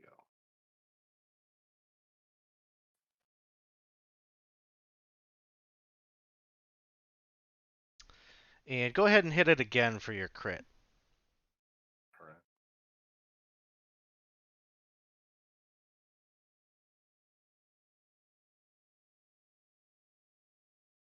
All right, so and 10 points of damage on top of that, so a total of 21 points of damage. That cockatrice is not looking so good. Still up, and but he does need to make a con save for the because you hit above half of its hit point maximum. He does okay. He makes it.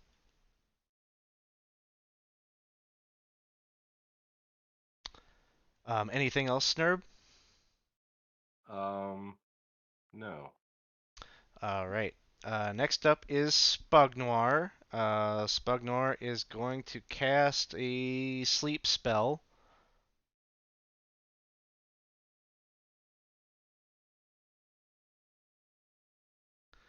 And this one right here that took the damage falls asleep.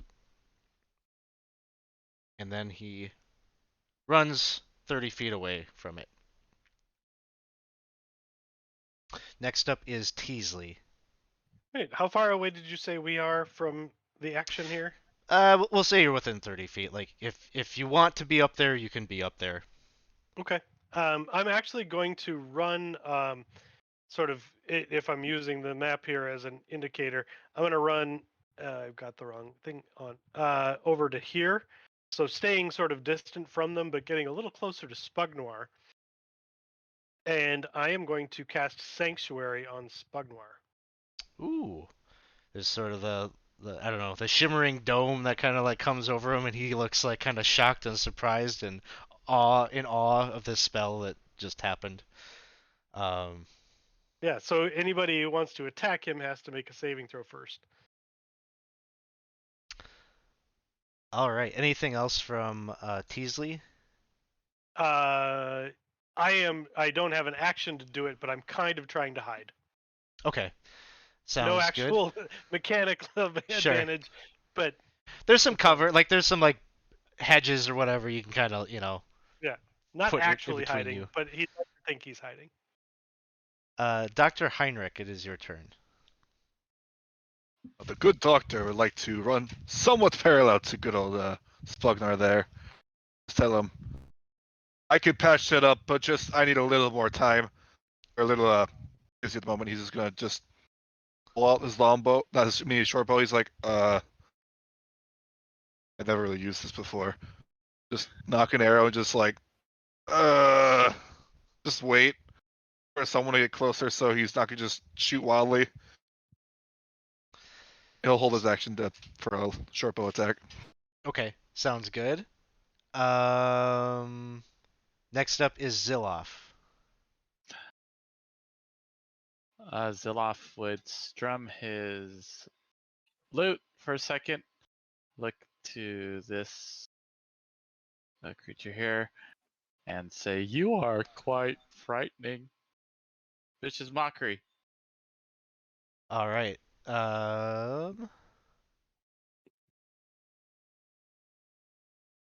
Let's see. What do you need from me?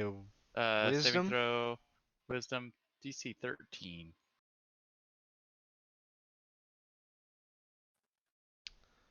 It's gonna be a fail. Damage. 3 points. 3 points. All right. Anything else from Ziloff? Ziloff will also move down a bit, parallel. Next up is Baltrin. Ultron will run up to one of them, the sleeping one, and will make this strange gagging noise before spraying poison onto it. All right. Let's see. I need to make a Constitution saving throw. This is the one that's sleeping. Yeah, He rolls and gets a 11. I'm gonna guess that's below your save DC. I have no idea. Let's see. Your save DC for your spells, you're paladin, so it'll be your charisma It's not modifier. it's not a spell. It's a breath weapon. Oh, it's your breath weapon. It's actually Let's dexterity save. Dexterity save. Okay. Sorry. Um, we'll take that Sure. same roll that I threw out. It would be the same difference for him. So he'll. Do you know what your spell save DC for the breath weapon is? It's 8 plus your constitution modifier plus your proficiency. Okay. It's 10.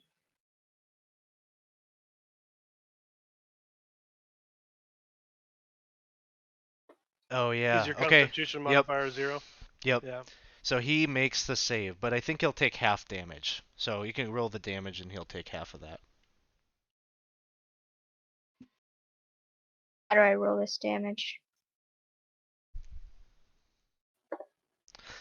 Although he's sleeping, so I'm just gonna say he takes full because he can't really make a dex save while he's sleeping. How do I? So on your, let's see if it pulled onto your sheet here or not.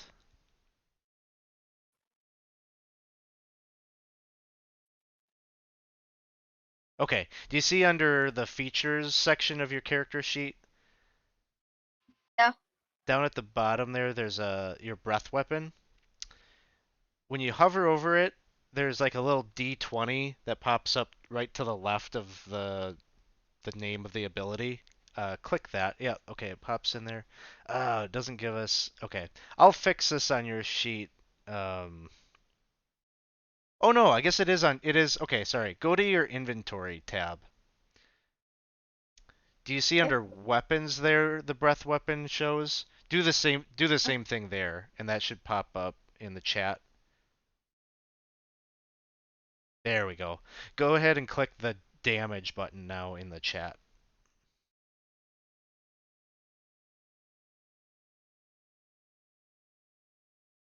And 12 points of poison damage is going to kill that cockatrice. Nice. So there is one cockatrice left, and at the end of Baltrin's turn, that one's going to go. And since Balchin's next to it, I will do my held action of. Okay, Ah! sounds good. Arrow. Whoop. Where are you?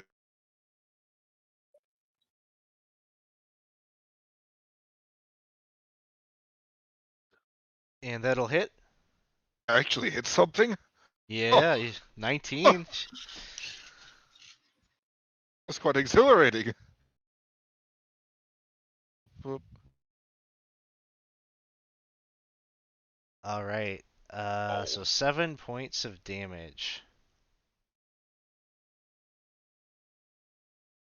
The cockatrice is Snurb. Are you up there as well?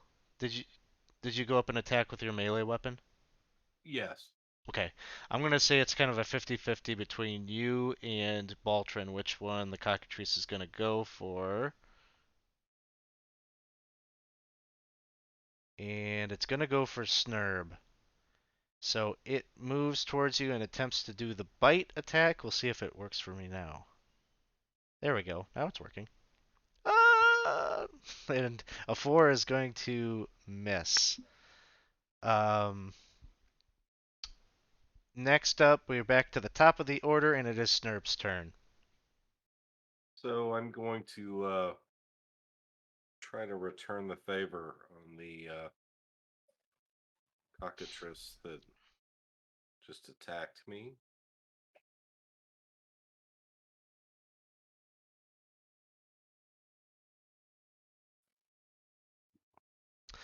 That is going to miss, unless... Oh, no, actually, 11 hits these things. That'll hit. All right.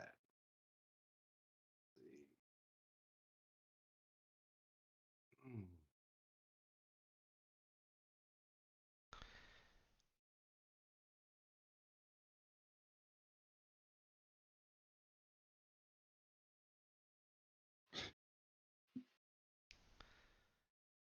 All right, so 13 points of damage. It is still up.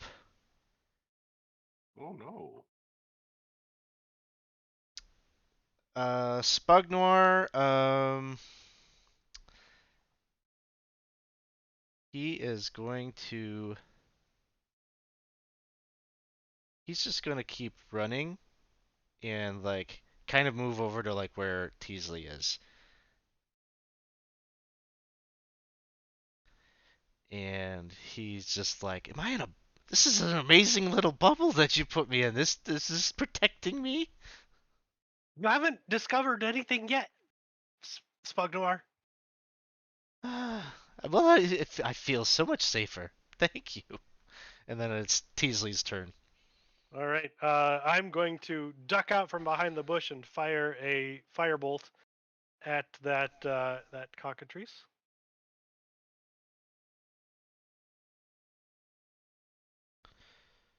All right, that's a hit. And that's going to be one roasted little chicken lizard. And then I know we're dropping out of combat, but I'm going to spend sorcery points to get my spell slot back from my my sanctuary. That sounds good. So I think as we're coming out of combat here, this is probably a good place for us to take our mid-session break. you were going to discover there are no bodies here. It was a rumor started by Absalom, and there is nothing to it. It was just Absalom screwing with Spugnor once again. Um, so um, we'll take a break and we'll figure out maybe where you all want to pick up the leads that you have here to try to see if you can find these assailants of Burn. So thanks everyone that's hanging out and watching here tonight as we're playing through some Temple of Elemental Evil. Um, give us a few minutes and we'll be back in maybe. Hey everybody, thanks for sticking it out with us here tonight on 20 Sides to Every Story. Second half of our session here tonight of Temple of Elemental Evil. Um, just want to do a quick plug. If you're watching and it looks like it would be a lot of fun to play in one of these games, you should definitely come and join our Discord server. I think I do have some spots open in the next two games for some newbies maybe to come in and join us. So if you'd like to get in a game, just join the Discord server and then look for the channel that is called Game Signups. So you can check out the signups there. And if I've got room, I'll add you to a group chat and we'll get you set up with a game. So you should also just join the Discord server if you're looking for other people to play with, talk tabletop with. We'd love to have you come hang out with us in between the streams. So our party here has been kind of commissioned here by Lord Rufus to find out, see if they can locate the individuals responsible for an attack that happened on his tower last night. And this attack left a number of the Badgers dead, as well as Byrne himself has been petrified. And so they've got a couple of leads. They back at the tavern found the room that belonged to the two people. At this point, you probably are thinking are probably the prime suspects, Taruko and his accomplice Hobart. Um, and you found a message. It seems like they're receiving messages or instructions from somebody outside of town. And so, chief among what they had up there was a list of citizens that belonged to the Council of Hamlet and seemed to be the ones that they were trying to maybe influence in some ways. You also had heard from Spugnoir, who's maybe a somewhat unreliable source, that there were a number of bodies lying out in a field. It turns out that that was a false rumor that popped up, and it was merely a prank that somebody was playing on him. And so you're kind of back to the drawing board at this point in terms of leads and things like that. I guess the other lead that you had was um, Zilloff talked to Veltor, who was on patrol last night, and so you got kind of a general idea of where in town he saw the three of Burns' Badgers, the mercenaries, kind of poking around. And so it seems like their investigation was primarily on the eastern side of town.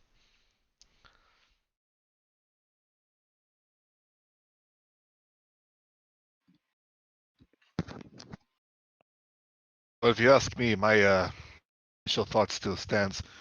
If there's bound to be somewhere in the city the three who are on patrol, that'd be a good idea to follow their footsteps. They lead to where they ended up. Right. Well, it's better than what we got now. So you're proposing to go and see if you can pick up their like kind of like physically where their footprints are, if they'd been what their route was. Um, yeah, so if you want to do a survival check, you can see if you can pick that up.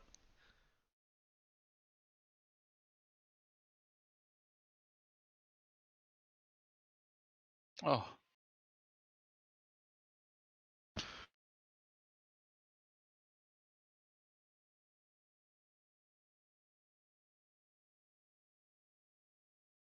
Sorry, my dogs were going a little mental. Oh, that's okay. Do you want to give me a survival check? Oh Oh. boy. So, unless you're cashing in any rerolls here, you We got go. him. You do have Let's them. do it. The doctor will take his one, I guess, for now. He's not using combat. His using combat's very limited. I'll use 0 for the survival. All right. Well, there you Nice go. reroll. Oh yeah. So, I am the doctor. Oh yeah, Oh yeah. Plus his So- boot. So you head out. Kind of the point of origin would have been the tower. So you kind of start there, and there had been there had been maybe a rain a couple of days ago, and so the earth isn't like super mushy, but just enough that there is with some scrutiny, with some this is going to take you probably the course of like probably a couple of hours, but you're able to determine that following their footsteps originating from the tower, they moved first searching this home here, then they crossed the street and searched this home, went kind of through this backyard. Um, they continued to walk until like right here along the cobblestone road. You pick up bits and traces of mud that seem to lead right up to the front gate of this very large estate that seems to have an area. This is like the main house, one of the largest, most well-off looking homes, with a side home for kind of the servants' quarters, and a small like kind of um, shed and chicken coop in the back there. Um, Gazing into the field here, into the kind of inner courtyard of the homes, there's a well that is located centrally in between all of the buildings there. So this strikes you as the home of a very powerful member of the village, and um, probably those of you that have been in Hamlet for a bit now know that this is where Elder Nevitz lives.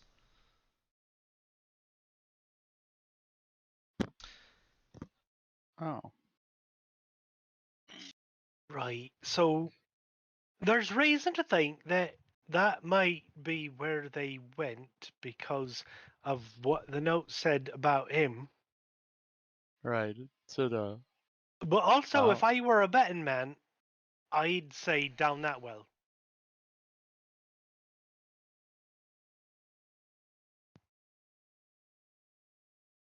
That's my thoughts. either way, so the note that he well, he may not we shouldn't trust him, maybe.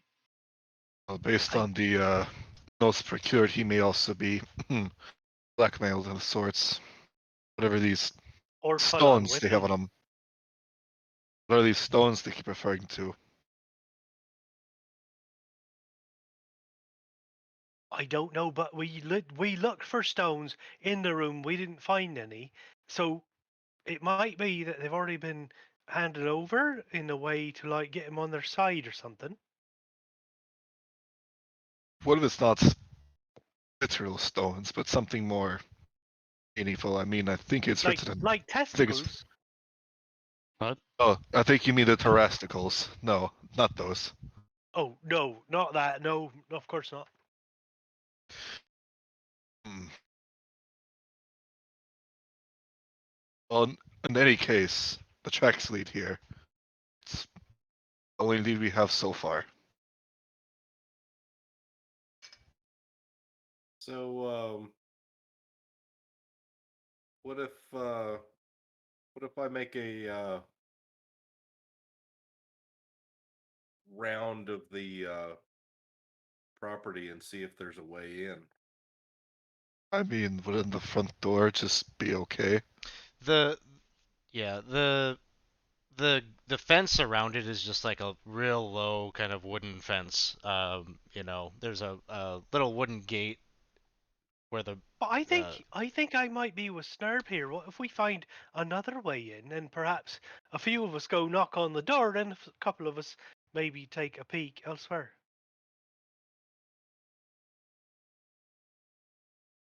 You can see he's like uncomfortable with the fact of snooping.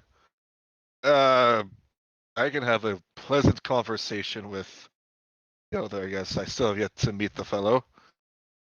Maybe time to get in a good acquaintance with him. Tell him about my services. okay. So what I've got is Dr. Heinrich. You want to like actually go up to the house and maybe knock on the door and see if Nevitz is home and talk to him a bit. Um, and Doctor on that. you're gonna go with the doctor? Okay. So the two of you will go up to the home. It sounds like Teasley and Snurb maybe want to do a little reconnaissance, search around the perimeter of the estate. How about Ziloff? Ziloff will first Ziloff will I think he'll just go with the ones inside. Though Okay. he does look before he does that, he does look around. He's checking his pockets. He seems to have misplaced something. And as he moves around, there is like a little gold coin, like right where he leaves, and he's made sure to do it in sight of Teasley. Okay. Sounds good. So we'll start with the three of you that are heading up to the main estate. It's a large two-story building. And the three of you, Ziloff, Dr. Heinrich, and Baltrin, you make your way up to the front door, and there's a little rope that's kind of attached to a bell there. Um, what would you like to do? Well, I guess the best thing we can do right now is stall for time. Or do we want to just ask them straight up, hey, are there 3 badgers in your basement or something? I mean, if it starts getting a little dicey, I could just start doing a stupid dance. I don't know. We'll figure it out. I It's don't know. just Aggressively ring the bell. You ringing the bell? talking it is then. Aggressively. All right.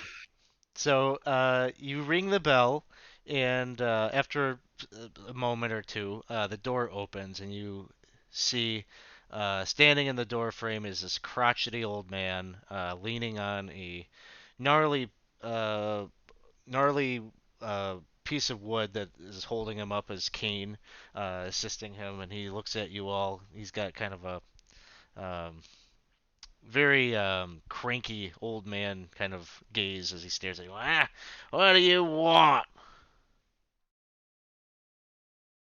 It's a pleasure to meet you, old timer. I am Dr. Heinrich Chernov. I have been recently, best way I can say, moved here as of recently to set up shop. I'm just trying to get the know of the town. A medicine man, huh? Yes, sir. Well, I have all number of ailments. I could use someone like you. My Have you been feet. drinking lots of? Have you been drinking lots of water recently? It's really good for your health. You drink a lot of water. If not, kidney stones will be very bad. I like to stay hydrated like the next man. Yes. Excellent. That's a very healthy lifestyle you have, mister.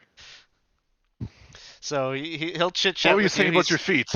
oh, they're killing me, and he starts complaining to you about all number of ailments that he's been suffering.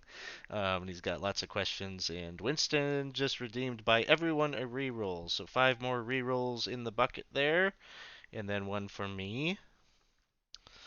Thank you, Winston. It's not going to get you to your wandering monster, Winston. So you're stalling him. You're just trying to like kind of keep him distracted. Um, so then Teasley and Snurb, um, you're basically like you're looking for what exactly is it you're looking for? Well, right now I'm looking for whatever secret message Zilloff was sending me. Okay, I think And I he intended for you to see that. So you plainly see he placed this coin on the ground. yeah, Do you go up to the coin? absolutely. Do you go grab the coin? Absolutely. No, you don't. It's not there. Your hands go through the coin, and you just see Zilloff over. Oh, that's good. That's good. That's good. I thought he was sending me a message, but it's not. It's just a joke. That's good. Zilloff thinks it's great. He's just like like shaking, crying at the door, laughing because he thought And it was so I know often with an illusion you have to like willfully disbelieve it. Teasley's instead going to willfully believe this one. awesome. Slowly, Zilloff will start feeling bad in it. Probably And then eventually end up giving and you a then coin. run off and then run off looking for a window or something. Okay.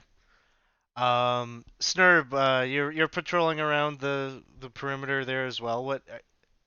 Uh what is it kind of that in like kind of a general sense that you're looking for?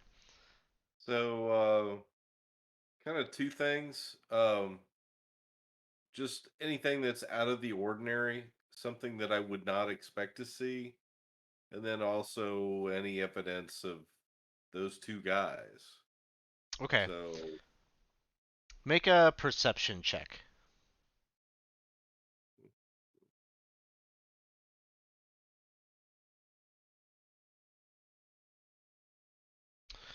Um so you're kind of gazing about the buildings and such. Um Teasley had suggested something about the well, and you look over at the well and you swear that you saw something like you're not exactly sure what it is that you saw, but you definitely saw like maybe like the top of a head or something kind of pop up for just a second and then like tiny, very small, but like there's something lingering there in the well. You spotted some movement there, so you saw something weird, but it's doing a pretty good job of concealing itself, so you didn't get like a good look on it, but mm. Right, so the coin was fake, which is pretty good, really. What'd you find? So there's a head that peeps out of that well every now and then. I don't know wells, but I don't think that's normal. I don't think it's normal either. Should we have a look? Well, I think that would be a good idea. Right. Well, I'll tell you what. I'll protect you, and you have a peek, and I will cast Sanctuary on you, so that something can't attack you without succeeding on a save first. so Right. just a little bit of kind of the physics of what's happening is so Nevitz would be this is like where the front door is. Okay.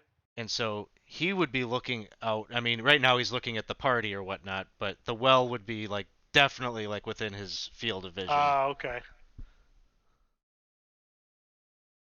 So is there enough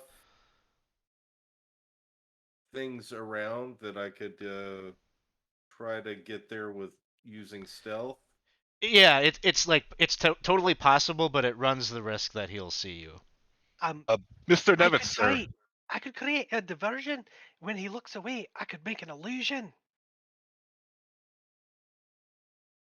Mr. Nevitz, sir, if it, as much as I would love to continue this conversation, you want to sit down for a second. I know you said your feet were kind of icky. You. I could have possibly a look and see if I could give you some sort of advice on that. So if I get So if I get the chance, and if the doctor can distract him properly, if he looks away for a moment, I want to use a trick I've used before. Use the minor illusion to make an image of the well in front of the well, except in my image there's no halfling in it. okay, let's first see if the doctor will be successful what he's trying to do. So you're trying to move this conversation inside. Um, For strict confidentiality purposes, I don't think it's best to discuss any medical issues in the open. so I'm gonna say it's not necessarily a persuasion check that you need to make here, but a medicine check because um, you know, it kind of whether like everything that you've been saying, like does he respect you as a medical professional to like invite you in? So if you want to make a medicine check.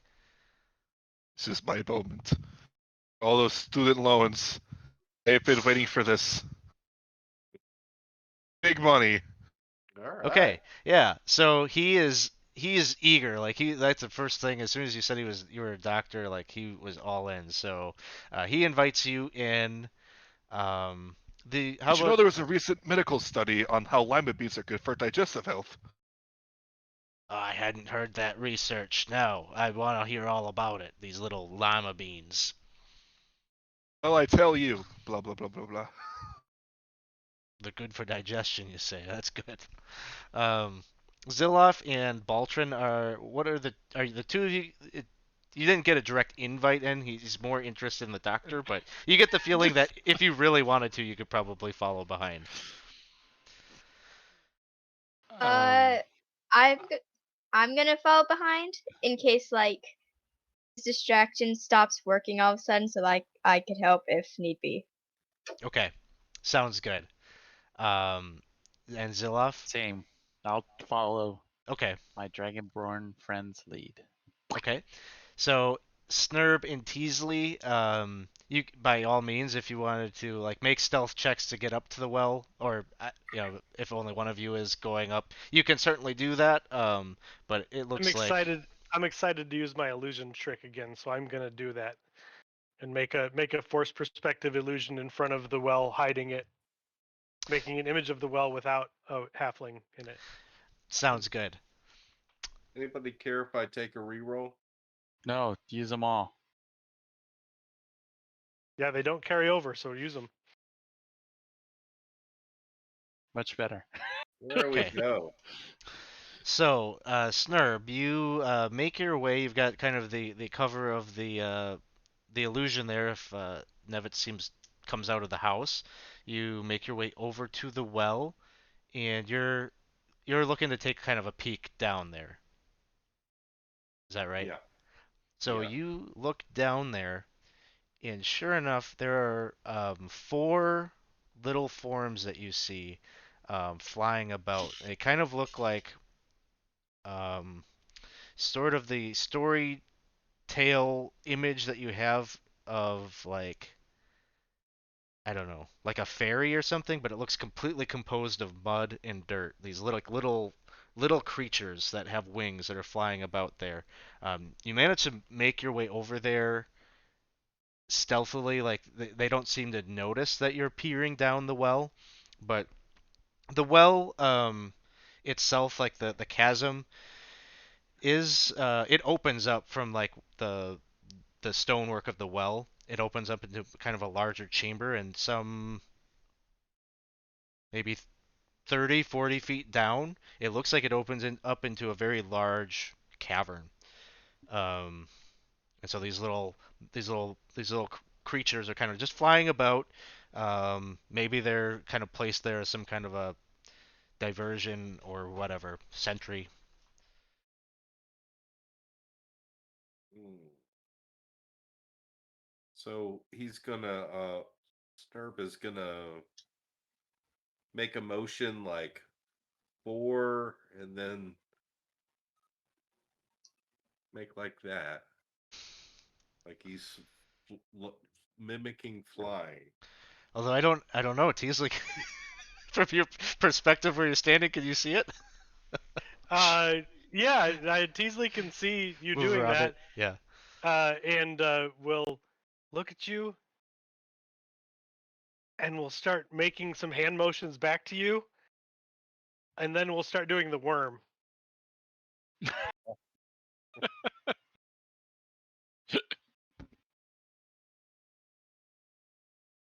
And then we'll get up and grin at you like,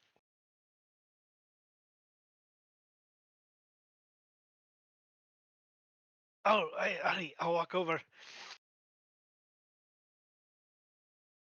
Did they win? Look down there. Oh, okay, I'll look down there. And Teasley, you want to give me a stealth check as well? Yes.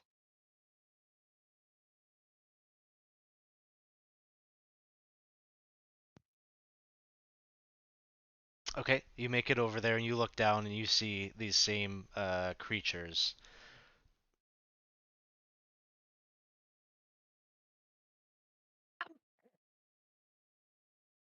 I'll get up and I will walk a bit away from the well and motion to Herb to follow me. What the hell are those? I've never seen anything like it. Do you think we could find something to just cover up the well? But there's a big chamber down there. I Oh, wonder what if we talk to him? we could try that. Or Do you want the spell to protect you first, just in case? that's probably a good idea. Okay. So I'll cast my spell on you and I'll watch. Unless you want me to talk, Um, and then I'll put the spell on me. I don't know. I just tend to not do very well talking things out. I do better with Oh, stabbing. I talk all the time. I'm really good at it. So yeah, I will cast Sanctuary on myself and walk up to the well and look down and say, "What y'all doing?" And then it's like poking the wasp's nest, like bzzz, these mephit things like rise up and they're just kind of swarming and hovering about. And they don't respond back. I mean they're making some kind of a gross like boiling mud kind of smacking sound with their Right. Do you their speak ruddy halfling? mouths, and that is where we will pop into initiative here. Oh. So kind of same thing. This one right here is going to be just a theater of the mind kind of situation. So there's 4 of these things in total. I'll just put their tokens out here. Um, and we can just kind of like roughly like put tokens out where we need to. Um, so if y'all just want to like go and grab your token from earlier, and just like move it over in the kind of vicinity of like the house, like I don't know, the doctor's over here. Um, there we go. Cool. So let's see. I should be able to put us all on. Oh,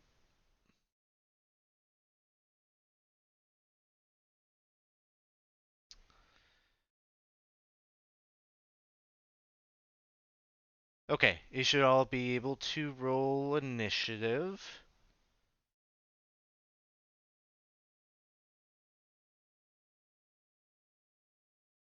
Oh, Look there's at all dice. them dice. There's nine. I like the little crystal Uh-huh. purple Yeah, one. that's a That's cool one. real nice. Okay, so we're in initiative, and Snurb, you're up first. These things look hostile. They're not communicating with you, and they are flying about, looking like they're getting ready to attack. Right. Well, if they don't want to talk, then they can talk to the arrow. Um,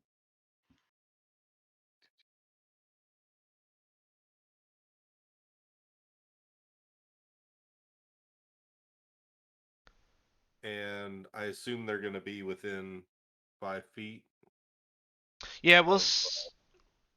yeah, they'll be within 5 feet of Teasley. They're just kind of like flying right above the well at this point. All right, so I can get a sneak. Yeah.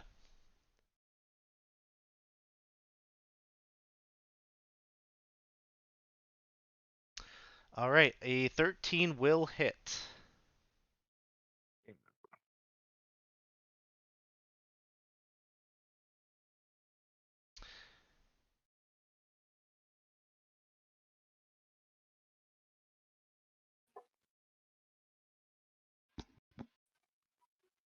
All right, total of 14 points. That's enough to trigger a con save to see if they will fall victim to a shock effect.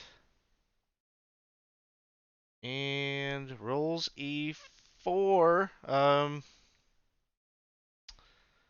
Let's see. I'll use one of my rerolls here.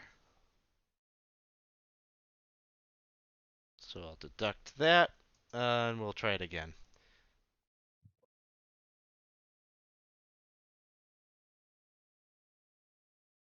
And still doesn't do it because it's a 13. So let me pull up and see what's going to happen here.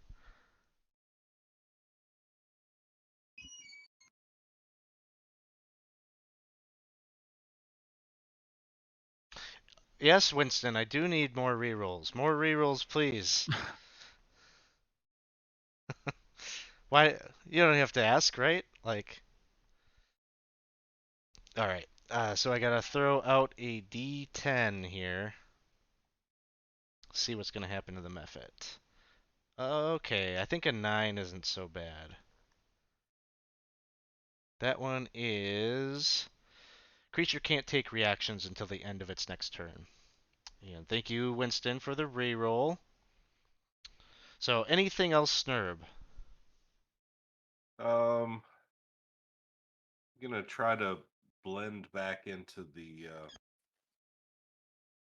shadows or the foliage. All right, sounds good. Go ahead and give me a stealth check. Um, Zilloff, you're inside Yes. the house, and I'm gonna Would say in I this in would I this have been first. able to hear it? No, I don't think so Okay. because not enough has happened yet that enough of a commotion. So this first Okay. round, you'll effectively be surprised to the combat that is happening out there. But is there anything you want to be doing inside as Dr. Heinrich Um, is maybe massaging his little foot and talking about pressure points or whatever's going on there? I am just waiting for an instance where the doctor slips up in any way, so I could just step in and try my best to distract. Okay, sounds good. It seems to be going swimmingly right now. Nevitz looks like Mhm. he's like kind of like taking the advice and whatnot. One of the mud mephits is up, and it is going to try and it's like the dirt that composes this thing. You can see like its two little fists kind of swell up, almost like boxing gloves, and it's going to try to like pop Teasley one in the face. Okay, so it has to make a wisdom save first. Oh yes. DC 13. And will not make it. And so he's like looking at you. He's hovering there. He's got his fists ready, and he can see he's like focusing and concentrating so hard, but like the swing just doesn't come. Um, Next up, Teasley, it's your turn. Right. I'm going to jump into the middle of all of them and take the dodge action. Sounds good. and I'm gonna be dancing around, like shaking my butt at him, trying to look as obnoxious as possible while also dodging. Sounds good. Next mud method, it'll do wisdom save.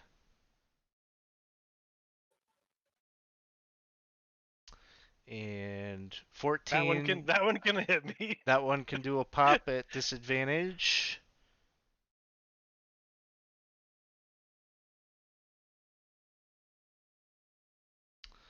$14. Hits. And 2 points of damage. All right. Kenter Nevitz is sitting down, feet propped up. Dr. Heinrich, any advice that you're giving the elder here? You know, in some of my studies, when we discuss elven culture and elven medicine, sometimes they would just walk on branches just to relieve the pressure on the feet. Apparently, they're really little and lightweight enough that they can get away with it. It's quite fascinating. Branches. That is very. But it seems to be some sort of tree that's only grows, and then he's gonna go off on nonsense about some natural remedies that he's heard of. Well, he's a follower of the old faith, so he's like, yeah, I've heard of that. Oh wow, yeah, he's all in on that. This mud method that got hit by Snurb is gonna try to fly towards you. Um, Snurb, he's going to you see this like little hole, like he kind of forms like a little mouth in his little kind of amorphous head, and he just like discharges all this mud and gunk, like he just vomits it over towards you. Um, so you will need to, well, hold on. Yeah, make me a dexterity saving throw.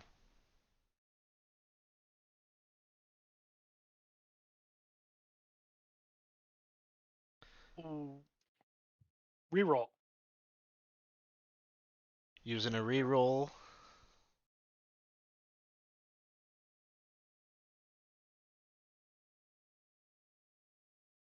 That one clear. The DC was really low. The first you re-rolled and you made it, so you managed to kind of sidestep and not get caught up in the mud breath.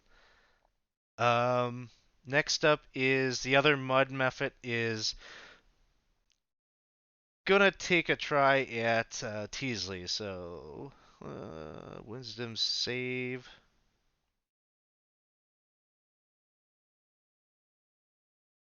Is an 11, which will fail. Nope.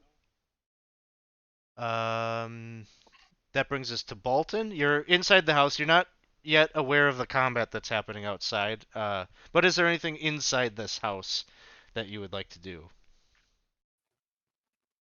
I'm going to prepare to, if he gets like suspicious, I want her to like use her shield and just smash a pot, and like only if he gets suspicious. So you're gonna go all like Link on this house and start smashing pots. Okay, sounds good. Um, so I'm just looking forward to what's gonna happen when you discover there's that chicken coop out there. We might have cuckoos flying all over the place. So we're back to the top of the order here, and it is Snurb's turn. Although Snurb maybe stepped away for a second, so we'll come back to. And I'm back. Oh, you're back. Okay, sorry. So, since I have the method close now, I'm gonna go.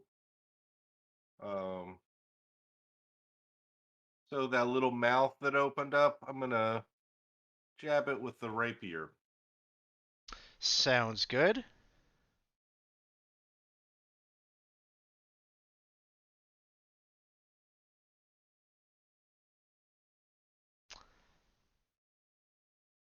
That one will miss.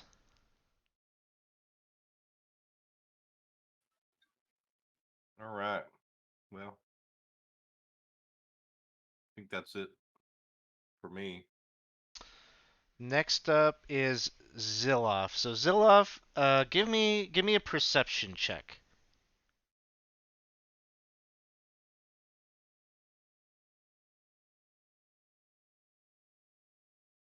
So through the window that looks out into the courtyard, you can see what's happening. Oh god. There's like this like in the background you're aware of your friends and there's like this comedic kind of thing happening out there. Elder It's all Nevitz. popping out. It's all popping out from behind my illusion, though.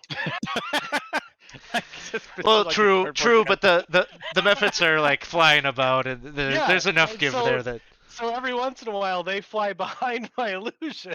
yeah. So you see that there's some action happening out there. Nevitz does not seem to be aware. I stand and block the window. Okay. Sounds good.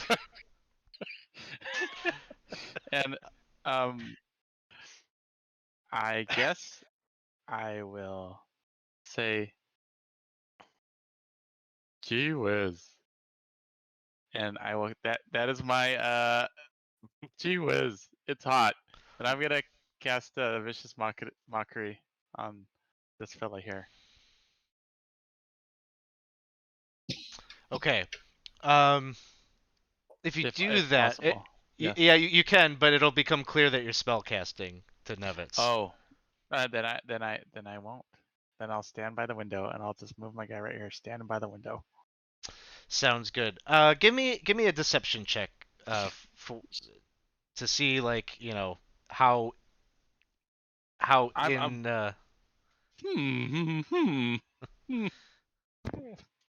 Okay, deception. yes, and just looking at the chat here. Have a good night, Syntax Error. Thanks for hanging out with us here tonight, and thanks for the follow earlier.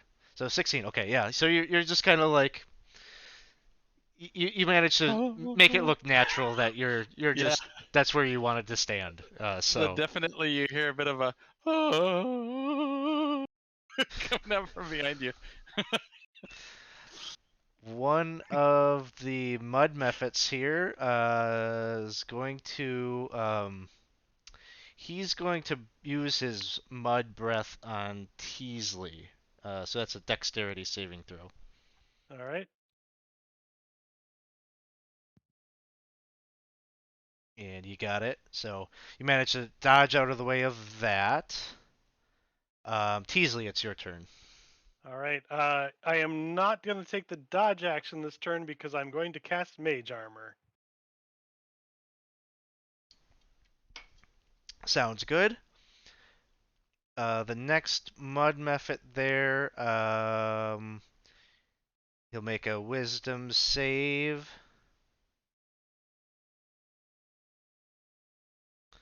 That's what he needed. And okay, and he'll try to take a pop. That'll hit me. And damage is 7 points. That will hurt. That is more than 50% of my hit points. All right, con DC 13 con save.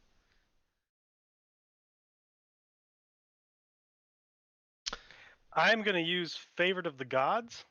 Actually, I'm going to use a reroll. Reroll. Yeah. Much better. And you got it. Kenter Nevitz is just soaking up the knowledge from Dr. Heinrich. Dr. Heinrich, it's your turn. He has a passive of 17 insight, so I assume he sees through the deception that the cell was put off. Yeah, I was I think like- you're aware. Yep. There seemed to be, and his jaw just drops like, Mr. Nevitz, have you been consuming the water from well recently? Why do you want to know about the well? No, it hasn't been used in years. Shake, shake, shake, Sonora. You may Yeah. want to continue this conversation later. And he's just like starting like get worried, like, oh. The mud method over by Snurb is going to try to. Well, let me see. He might recharge this. Heinrich was gonna Oh, go try ahead. and help. He was gonna try and help. Also, did he believe him when he said hasn't been used in years? You can make an insight check. I mean, who doesn't use a well in their own backyard? Well,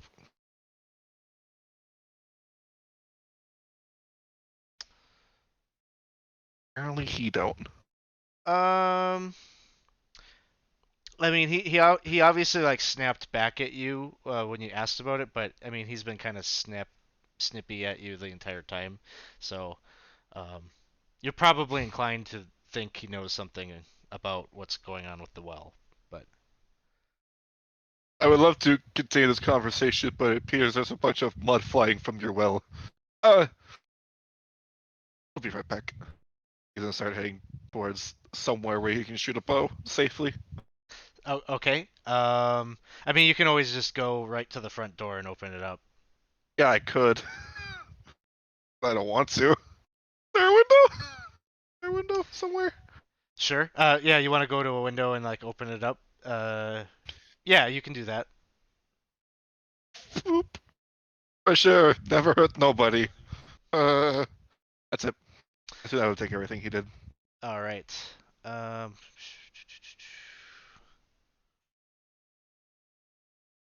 all right.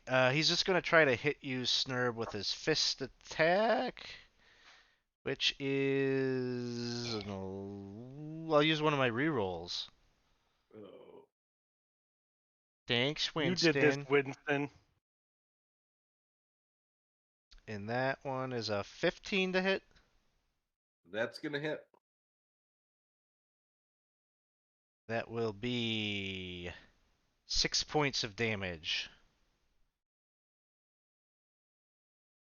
Oh, and he bought me another reroll. Thanks, Winston. He's just gonna keep topping me off. Snurb was how many? What's your hit point total? It's 7 now. What's the total though? You like your max? It was 13. 13. Okay, so a 6 doesn't quite get there. The other mud method over here, is gonna try to attack Teasley. So makes a saving throw and does not make it. Baltrin, it is your turn. He definitely looks like he's catching on, so I think it's time to start breaking pots. Okay. You find like the most ornamental, largest piece of pottery in the corner, and just what is your weapon that you use? My shield, I just go, Oh, okay, smash. And he's like, he's kind of yelling at Heinrich. He's like, "You stay away from that well." And then you smash it. He's like, "What the blazes? What is that? Why are you doing this to me?" So Where he's the like, rupees are. yeah. Anything else, Baltrin? I'm gonna prepare to smash the next pot. Okay.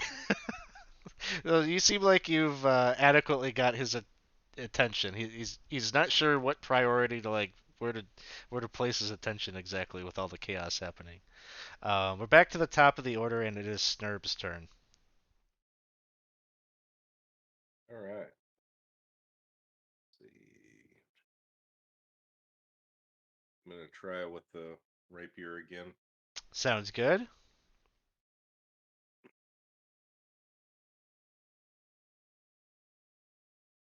An 11 hits. All right.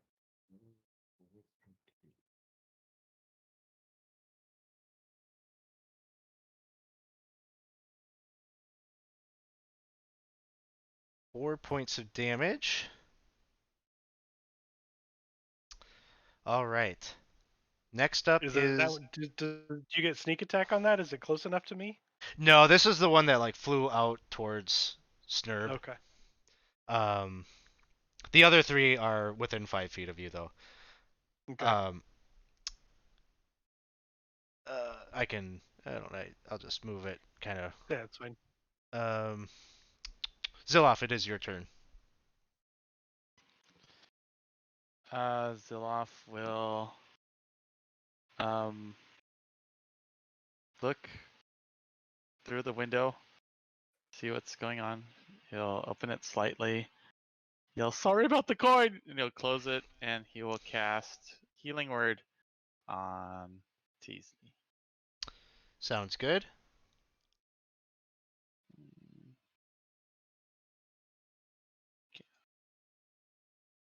Oh, it says, oh, I guess I should have, I'm going to do a long rest because apparently it hadn't done it. Okay, there we go. Word. Boop. Healing. Big money. 5 points of healing. That nearly tripled what I was at.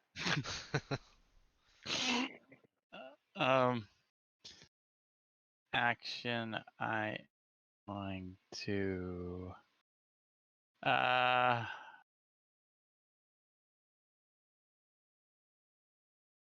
had like a little bow, but I guess I don't have anything. Is the old man? He's currently kind of looking at all the pots being broken. Yeah, he's standing at this point. He's like got his cane in hand, ready to like shoo Baltrin out the door. He's distracted. Okay. I am going to then, I guess, move out. Open the open the window again, move out, and run at them with a rapier as best as he can, flailing. Okay, so you're gonna attack. get kind of like up into the action now. Yeah, yeah. We'll go right there after this guy. There we go. Attack. 21 to hit. That'll hit. Damage. And 4 4 points. points. All right. Next up is this mud mephit here. I think this one is one of my. Oh, okay. He's got his breath back. He's gonna discharge his mud breath at you, Zilloff. So dexterity saving throw. All right. Dexterity save. Dexterity save throw. Normal.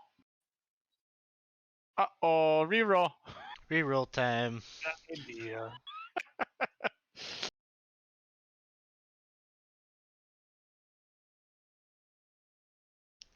That'll 13. save. Okay. Next up is Teasley. All right. I am going to bonus action Healing Word on myself.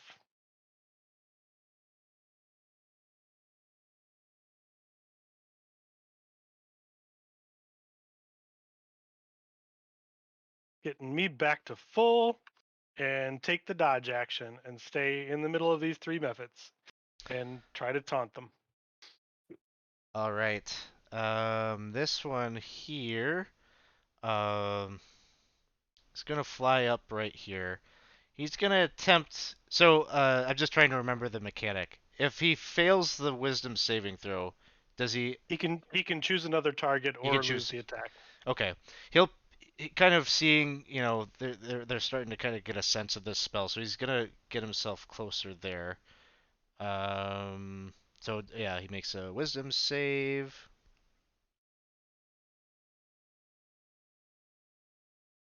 He'll fail it. He will redirect his attack at Zilloff. Hey, that's not how that's supposed to go. That 13? 13 hits? Yep. Uh-oh. 7 points. That's more than Oof. half.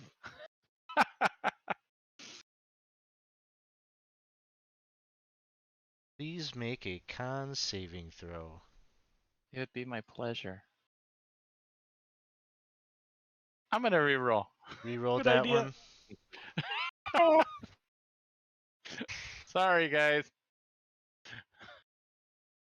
All right, here we go. This one's gonna be much better. I know it.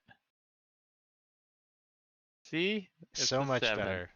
Go ahead and roll a was- d10. It was 6 times better than your last roll, but still a failure. Yeah. D- Uh D10. oh. No. 2. Oh, you dropped to 0 hit points. But you're stable, so you don't have to do death saving throws. But you're dropping to 0. Roll a d6. Okay. You get to Valheim. roll on all the fun tables. It's so much fun. Uh-oh. Oh. Oh. Oh, no. Zilla. Is this my new prospective client? Oh Yeah, boy. he's gonna need you. So this is a bludgeoning attack. Roll a d20. Okay. All the tables. 5. 5. So he like sucker punches you right in the ribs, and you have a broken rib. So whenever you attempt an action in combat, you must make a DC 15 Constitution saving throw. On a failed save, you'll lose the action and can't use your reactions until the start of your next turn. This this injury can be healed using your downtime. So if you expend 10 downtime days, this'll be resolved. Oh, Happy no. I have some. Yes. Okay, great. Thank you. Next up, Kenter Nevitz is currently trying to chase down Baltrin, who's wrecking all of his fine china and pots and whatnot. He's just a commoner, so he doesn't have a whole lot that he can really do to you. But he's gonna try to non-lethally hit you with his walking stick, his shtick, and go ahead and cue the song, I guess. I hit you with my stick. Does a 17 hit you? Yeah, okay. He deals 1 point of bludgeoning damage to you as he just knocks you on the noggin. He's stop that. Next up is Dr. Heinrich. My good sir, there seems to be mud that's punching my now I guess new customers. uh, uh, uh, he's just gonna lower the window a little more. Just pull up the bow, just hold it horizontal. Uh uh to the one that's been hurt already. What's in front of him? I think it's this one?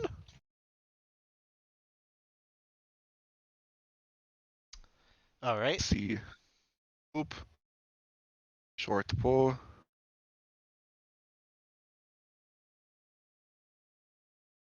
All right. Ah! I did something Critical. good?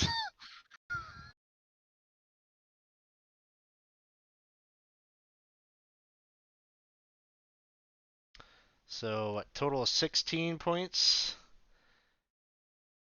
So he's gonna have to do a con save here. And he makes it. Let's see. Next up is this mud mephit that has been harassing Snurb. He's gonna make an attack.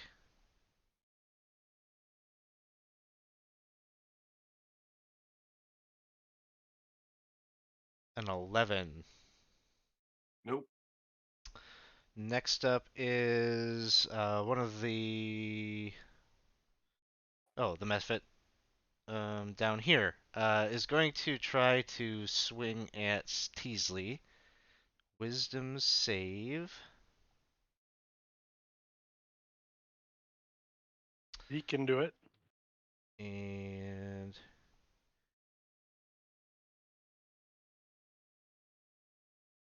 But he will miss. but he will miss. I'll use a reroll because I got Winston out there. He's just gonna keep pumping the rerolls in here. So Is Teasley still dodging? Or did you Teasley cast Major? is oh, dodging. he's dodging. So this one Is would at disadvantage. yeah. So he'll miss that. All right. Baltrin, it is your turn. She's gonna poise her shield over the next pot and be like, "What is at the bottom of your well?" in the most intimidating voice she can muster. Make an intimidation check.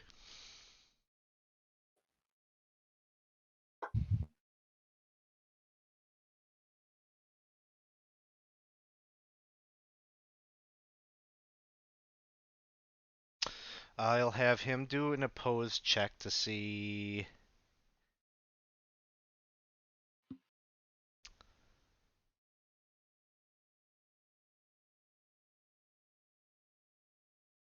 Okay. He's just like, all right, I'll tell you everything I know. Just stop wrecking my home.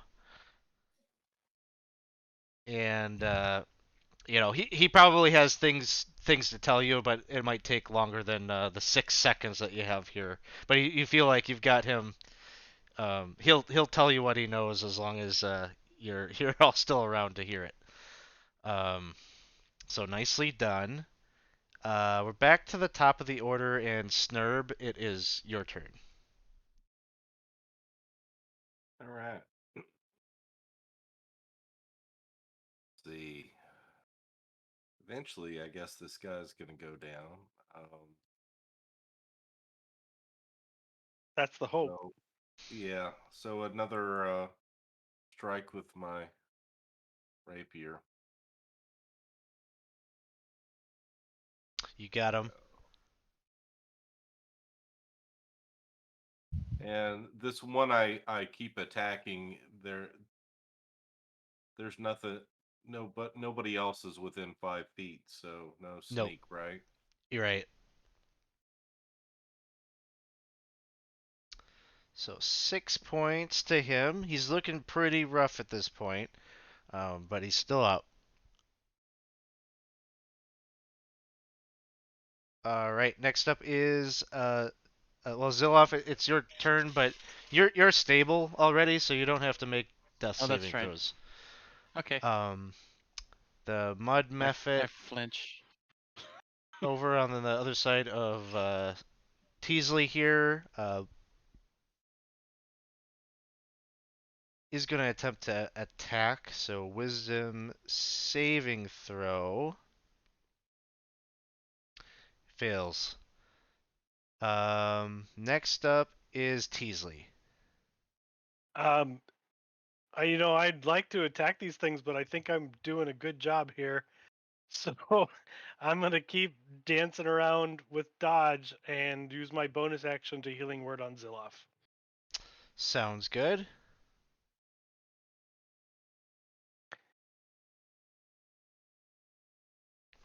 I'll heal Zilloff for 4. And try to keep their attention on me. Taking the dodge action again.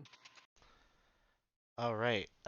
Next up is this one right here. So he'll attempt wisdom saving throw.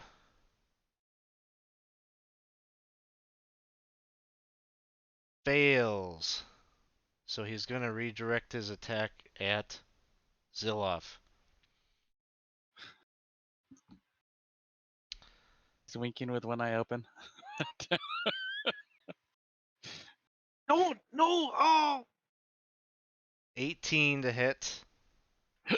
That hits. How many hit points do you have? A 4. 4. 4? Okay. We'll see. And he No. got 5. His eyes. So am I rolling again? Roll a d6. Yeah, you could get multiple. Oh yeah. Because Oh this is really good for no! business. Oh, this is great. Roll a d20. Ah, I should have just left you there. 13. 13. Okay, this time he pops you right in the head, and you've got a minor concussion, so you have disadvantage on intelligence checks. The concussion heals if you receive any magical healing. Alternatively, it heals on its own in 2 weeks. So there you have that. So broken ribs and a concussion. This is not Kenton, going well. This time I'm not stable, correct? yeah. Now you'd have to start doing Mhm. death saves. Um, Kenton Nevitz is just sharing with you, Baltrin. He says, "It's uh, the ones that know how to interpret the stones. They're down there at the bottom of the well." Um, and he's just like starting to share this story that we'll recap at the end here. Um, Dr. Heinrich, it is your turn. See him going through his medical bag, pulls out like a little bottle that had some Elvish words on it, and may say something similar to adrenaline. He just pours it into a syringe and looks down. See, he gets clocked in the face again. Puts it back in his bag for now. There's probably bigger threats to deal with at this point, and he'll shoot the one that's in front again.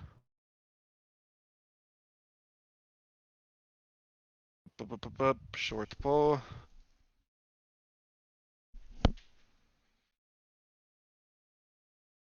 Does a 10 hit? 10 does not. Hmm. You have 4 rerolls. Yeah.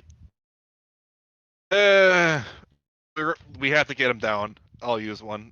You All gotta right. start dropping at this point. We're not doing great. I agree.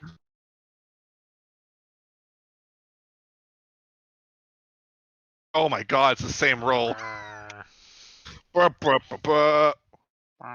Moving back behind the window. Just whoop. All right. Mud Mephit over by Snurb is going to try to take a punch. Swings and rolls a 16 to hit. That'll hit.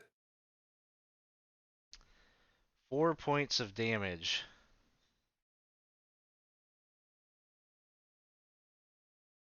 Next up, the other Mud Mephit. This one is the one right here. He's going to... Let's see. He's going to go for a punch. So, wisdom saving throw.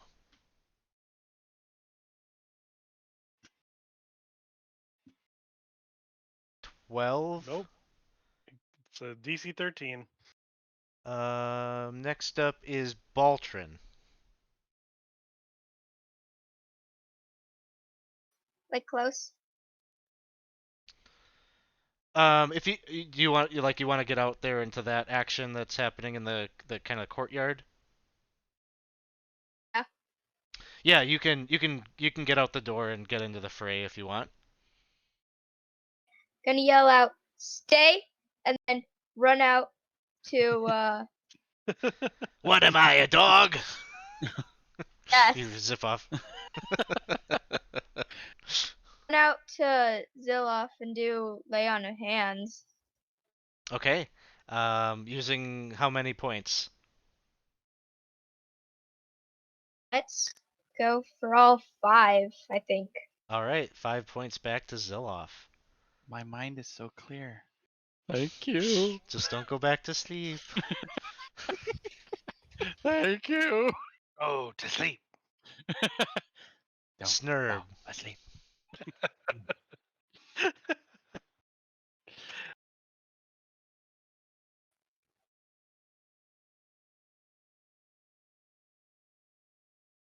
Come on, Snurb, take something out. Yeah, Snurb, it's your go. All right. Get us at least one kill.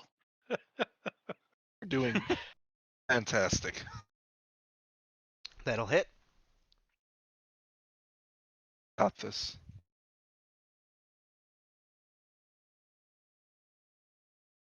All right. You hit it, and as you do, there's sort of like an energy that seems to be kind of like coalescing around the thing as its arms kind of retract in, and it just sort of like becomes like this small, tight, compact little ball that then explodes. Give me a dexterity saving throw.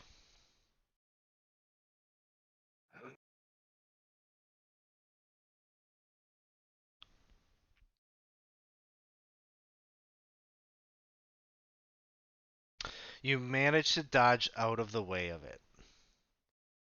Shite. Oh, and you're in I didn't middle know they of did that. all of them. Oh no. Zilloff, it is your turn.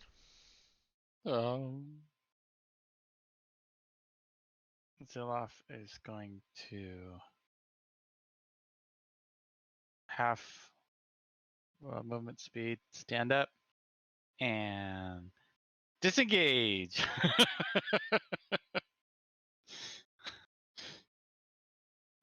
He's gonna come inside and close the door behind him, crying.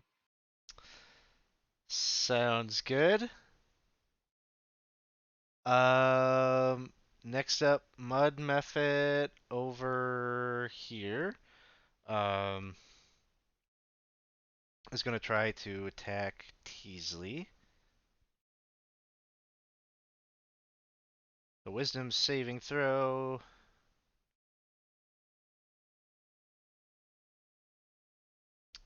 Not gonna make it. Teasley, it's your turn. Right. I'm gonna take the disengage action. These sons of bitches will explode.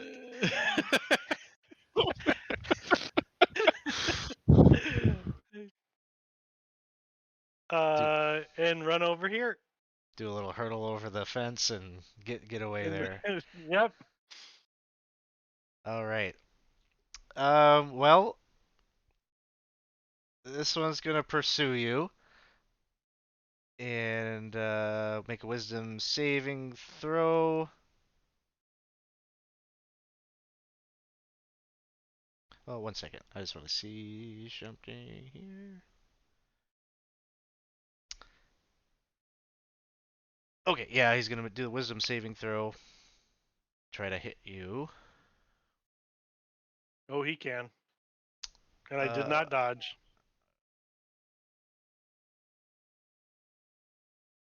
But that will miss. 15 misses. Next up, Kenter Nevitz is just kind of like, I don't know. He's like staring at Zilloff and he's like, "What? Did it get too much for you?" Yes. He's just gonna be a dick to you. Dr. Heinrich, it is your turn.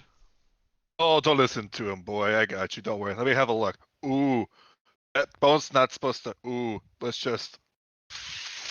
He's gonna try and just fix that a little bit. Give you a nice little healer ability. You're only level 1, right? You're level 1. Yes. Alright. So you receive. I did this right. Oop.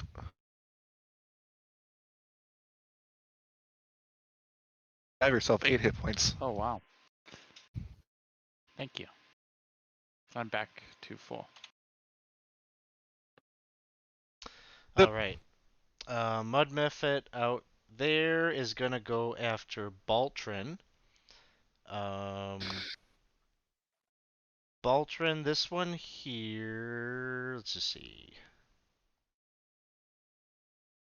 is going to use that mud breath weapon at you and try to slime you. So you're gonna need to make a dex save. Try to avoid the sludge. Saving throw? Saving throw, yep. Dex save. Dexterity saving throw.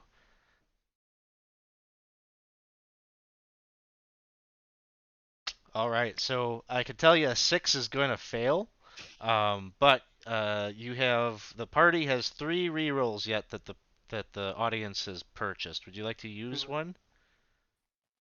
Yes, I'd say please. go for it. Do They it. don't last. Yep. So go ahead and try the roll again. See if you can still beat the DC. An 8, yeah, 17 will do it. So you managed to dodge out of the way of that. And then Baltrin, it is your turn.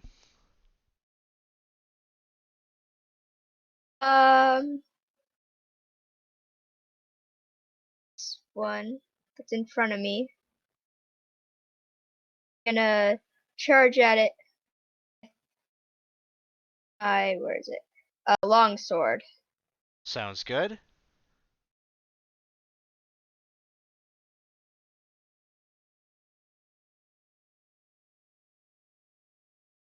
You got it. That'll hit.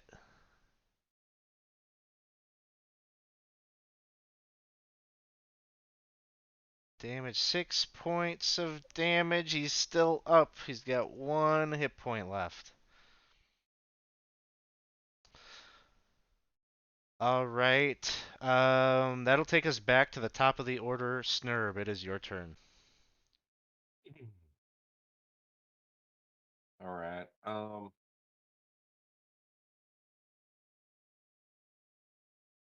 So is this the one that's the most damaged right now? I think it's the only one that is damaged.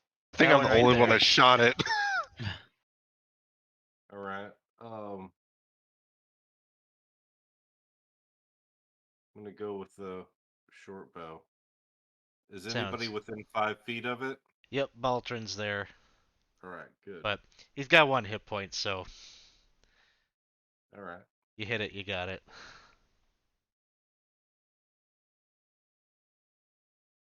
12 will hit.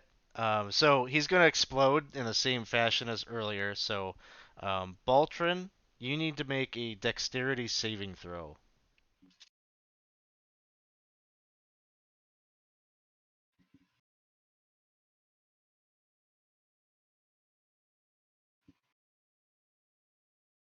There are 2 rerolls left.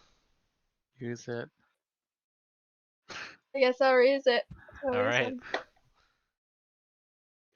Give it another try. Oh, no. Don't All right. worry, the good doctor has plenty of medicine. There's nothing to be concerned about. So it's not a damage thing. Basically, you get covered and caked with this muck, and you're restrained for 1 minute. At the end of each of your turns, you can repeat the saving throw, and you'd end the effect on a success. But that brings us to Ziloff. Ziloff crying will open the door. And this one's already down, right? This one's done. That one's done. Yep, sorry.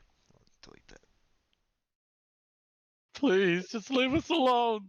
And vicious mockery. Let's see. Wisdom save. You said it was an attack. Was it what was the modifier for that one? The broken ribs. It was If you take you an have to do action, you have to make a con save. Yep. all right. So everything. Yeah. Oh yeah. Well, here we go. As one who has messed up the ribs, it's pretty much true. It is true. Con save. No. Did you use a reroll? No, we're not gonna reroll for these. There's Okay. too many.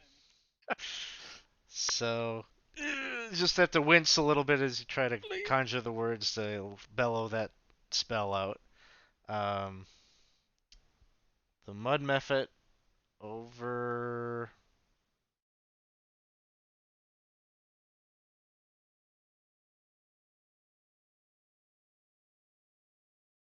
Did I screw something up? The one over by you, Teasley, did that one. Does it make sense that it's its turn right now? No, because it chased me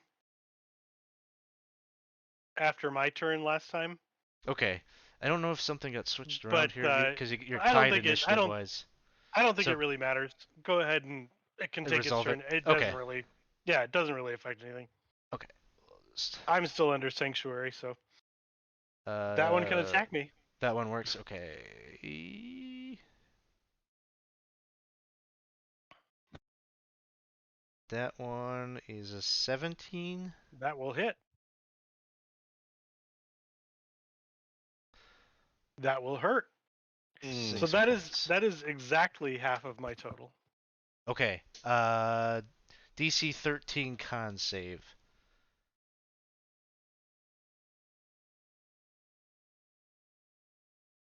And I Reroll? will use my favorite of the gods. Okay. Oh, it didn't roll, so I just have to roll 2d4 You got it. and add that to it. So yeah, that makes it a 14. So then it is your turn. Then I will break sanctuary to cast a shocking grasp on him.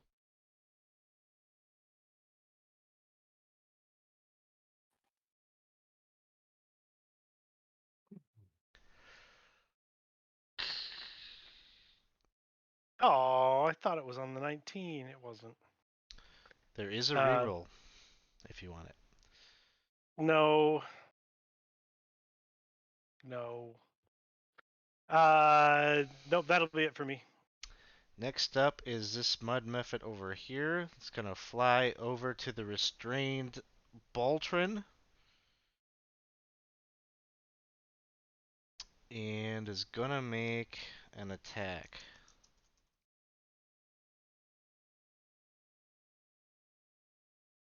So it'll be at advantage. Oh, something got redeemed here. Winston just buy Bought us everyone a rerolls. reroll. So you're back to 6 rerolls here. Thanks, Winston. Oh, I thought it was coming. We might survive. And one for the DM. No. Thanks, All right. Winston. Thank you. Here's an attack on Paltrin at advantage. A 19 to hit.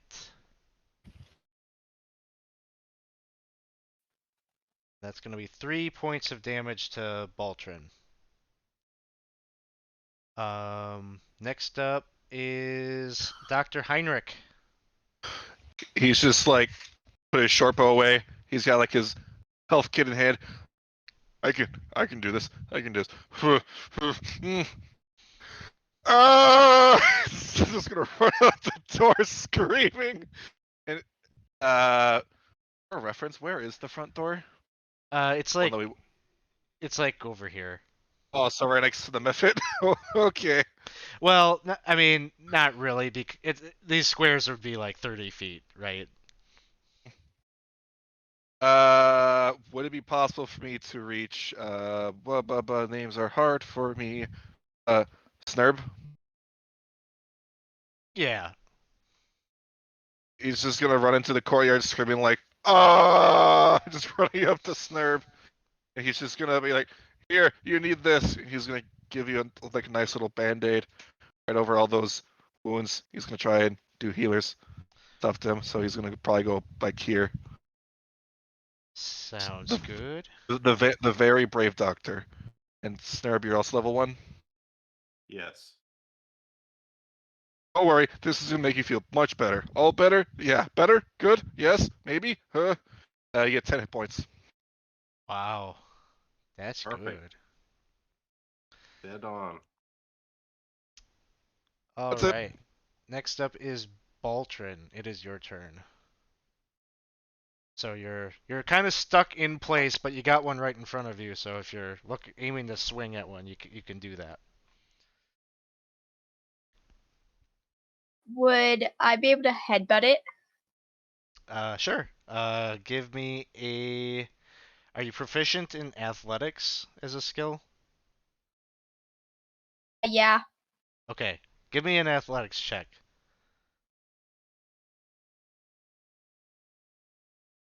Okay, you headbutt it. What is your strength modifier? +3. 3? Okay, so you deal 4 points of damage to this one, and there's just like an imprint of your face is right in like the form, like he just kind of like pancakes out, and like you just see your face is there in the mold of the mud muffet. All right. We're back to the top. Oh, sorry, Baltrin, you need to make a what was it? That dex save at the end of your turn to see if you can become unrestrained.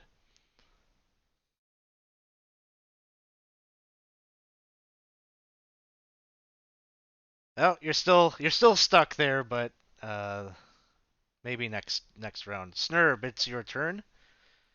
Right. So I'm gonna send an arrow the way of that one. And it's within 5 feet of him. So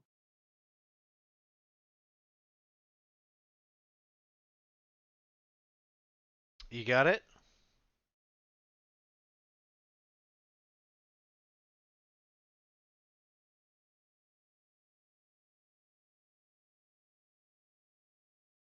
All right, total of 12 points. All right. Next up is Zilof's turn. Ziloff is going to attempt another vicious mockery on this one. Constitution save first.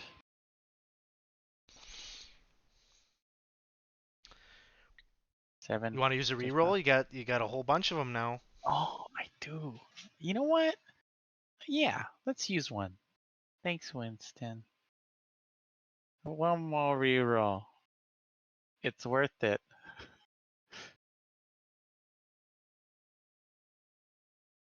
Awesome. 8. At least you have many downtime days.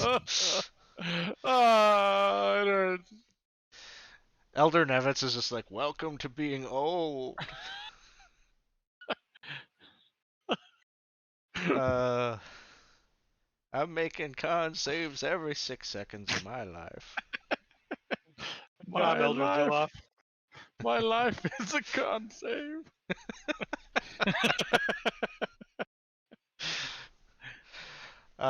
The mud mephit over by Teasley will make a wisdom saving throw. Doesn't need to anymore because Oh, I attacked. Oh, gotcha. Okay, so he'll attack and miss. Teasley, it's your turn. All right, I will attempt to shocking grasp it.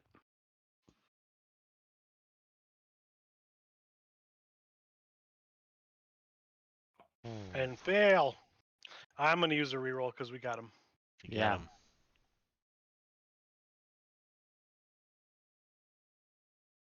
That'll hit. You. All right. 6 points of shocking damage, and I can run away without it attacking me. All right. Why? Next up is the mud mephit over by Baltrin. So it's gonna try to swing at you.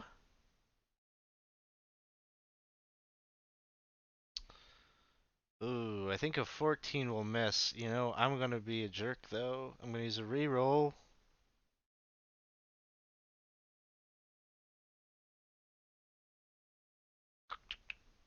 Ooh, I'm but also not gonna. any better. I'm also say something be bad for me. Don't they get disadvantage or advantage because I'm trapped?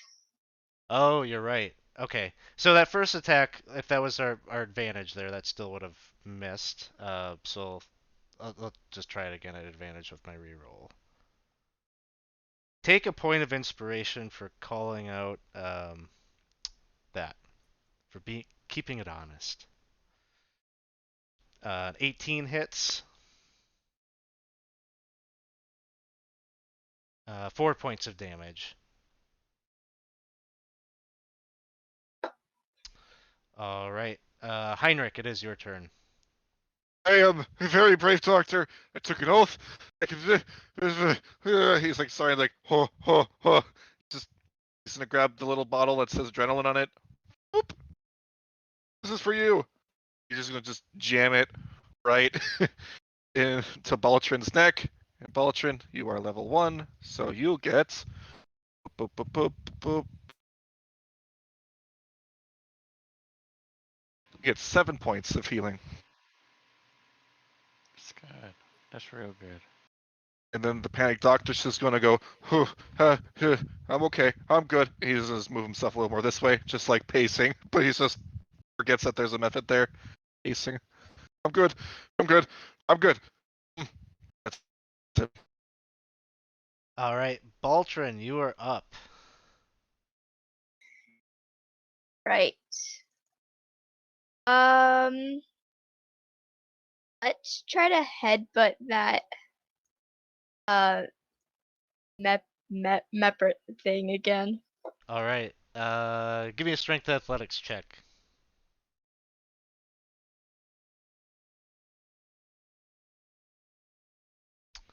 That'll hit, and you do another 4 points of damage to it. It's this one here. So now you have butted him a second time and kind of smudged up the mold of your face. So now it's just kind of it's just got kind of this indentation in its little form. Um, all right, that'll take us back to the top. Snurb, it is your turn. Right. So can I still get a shot on this one? Mm-hmm. Well, actually, I'm gonna go for this one because I'll get advantage. Sounds So, good. You won't get advantage, but you'll get sneak attack.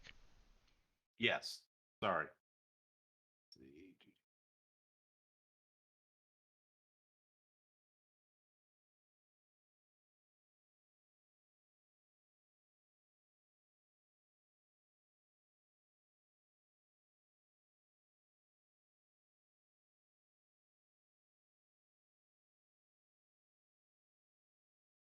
An 8 will miss, unless you'd like to use a reroll. Yeah. Much better. That will hit.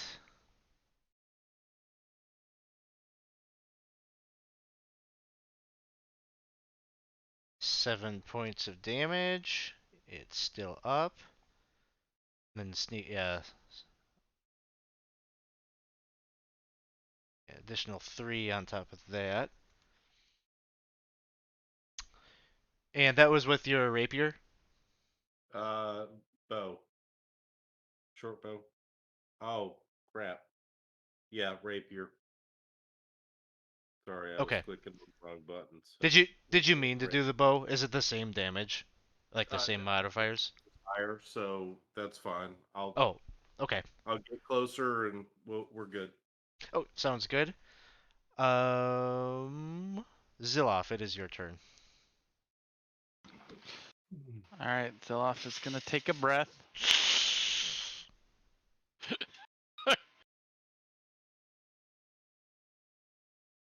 Hey. You suck, he says with a. I hate you so much. Okay. So your action was cursing the methods, and now you have to make another save. Yeah. No. Shit. This one out here? Yeah, that one right there. Uh, 13. DC 13 Wisdom.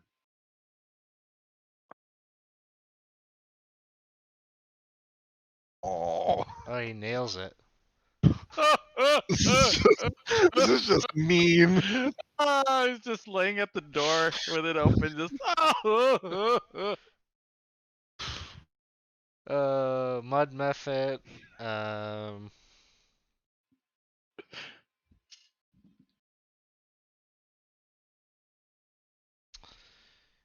is gonna move like around the building and get to the doctor. I am, this doctor. This is good. We're fine. Oh no.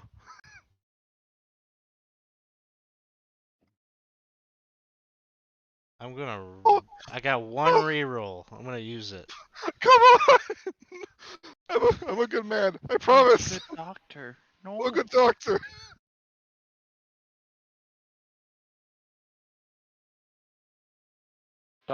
Oh. 20. Ah! Yes. Sure does. 6 points of damage. That's way more than half what the doctor has. DC 13 con save. I didn't think I'd administer myself today. Oop. Sure. Would you like to reroll?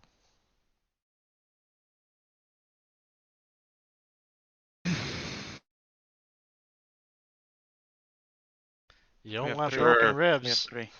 Yeah, you don't want broken ribs.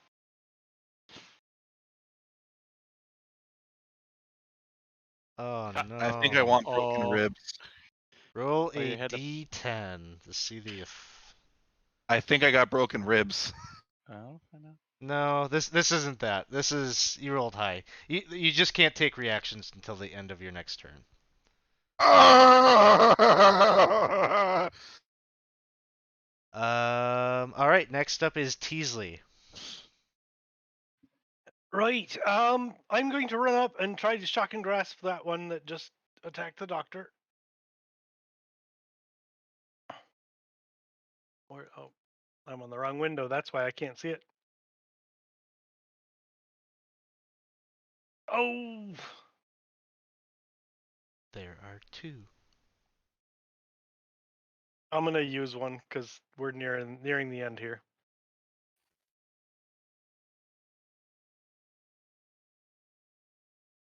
That'll hit. For 3, 3 points. and then run away. If you say it fast enough, it won't. It won't. Hey, come back! I'm trying to heal you! Come back! No, This stick and weave. one right here is gonna turn around. Well, you're probably further. You're not probably within 5 feet of that one. He's gonna continue to try to hit Baltrin. So this is at advantage. And a 21 will hit. Ooh, 2 points of damage. That brings us to Dr. Heinrich. It is your turn. It's like, It's like, just grabs the sword, just starts swinging. Get away! Get away! It was, he'll make a rapier attack. Up, up, up, up.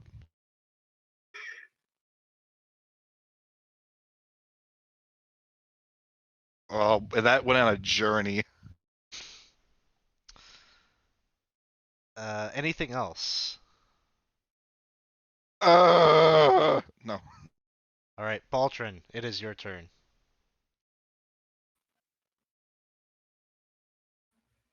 Head turn a little bit, but let's keep on headbutting.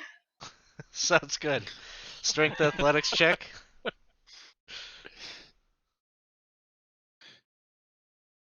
It works. It's working. I mean, it's It hitting works. consistently It for 4 points works. of damage each time, The so most damage being done. So.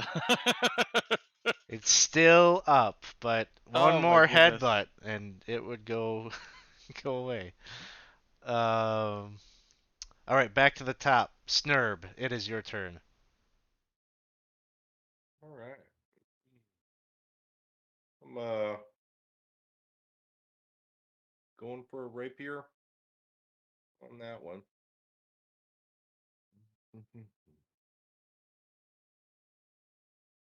Bolton try to get to be able to break out of the thing.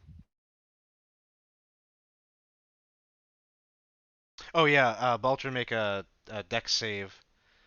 What did you have, Snurb? A 12? 12 will hit.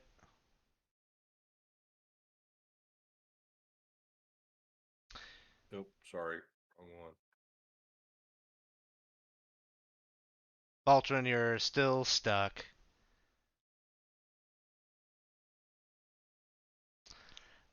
And as you move forward and you hit this thing with the rapier, it's going to explode. Snurb, make a dexterity saving throw.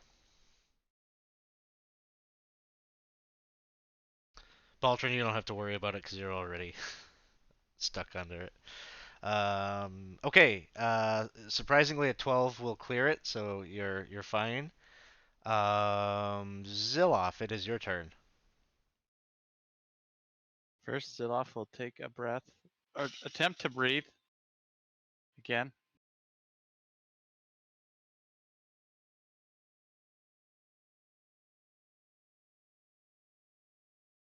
Okay. I think I might do a reroll because we're Use it. almost there. Yeah. All in. Come on, move through the pain. Oh, God. I used the little tilt. Sorry, You even help with the tilt. I tilted it. Ah, he can't even strum his loot. God, there's so much. That's the end of my turn. Mud Mephit, the last one, is gonna take a slap at the doctor. I didn't even do anything. I'm just trying to make a living. A 9 will miss. Teasley, it is your turn.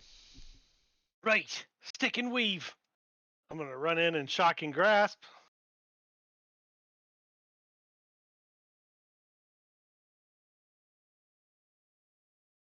$13 will hit. 1 point of damage. Run away. Let me heal you. Stick and weave. Stick and weave, Doc. It's not going great. I can't stick it or weave it. Heinrich, it is your turn. He's just gonna flip through his bag and just whatever else stick it. He's gonna just pull out his needle and just start stabbing it, trying his best. You've got a syringe as a dagger. He's got 2 syringes that he'll pull out and just try to use to make 2 attacks. All right. This is not good for my medical practice. I need to clean these afterwards. Oh man. That's a hit. What? It is Ziloff right there close enough? I think Ziloff's in the building, so I'm gonna say no. Okay. Bonus But action. 5 points. Second needle. Ah!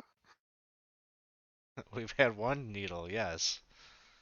Oh, what about 23 seconds? hits. I'm just gonna do a -2 on this one because it's the offhand. Okay, so it's 4. You rolled a Yep. 4. So it goes down. Ah!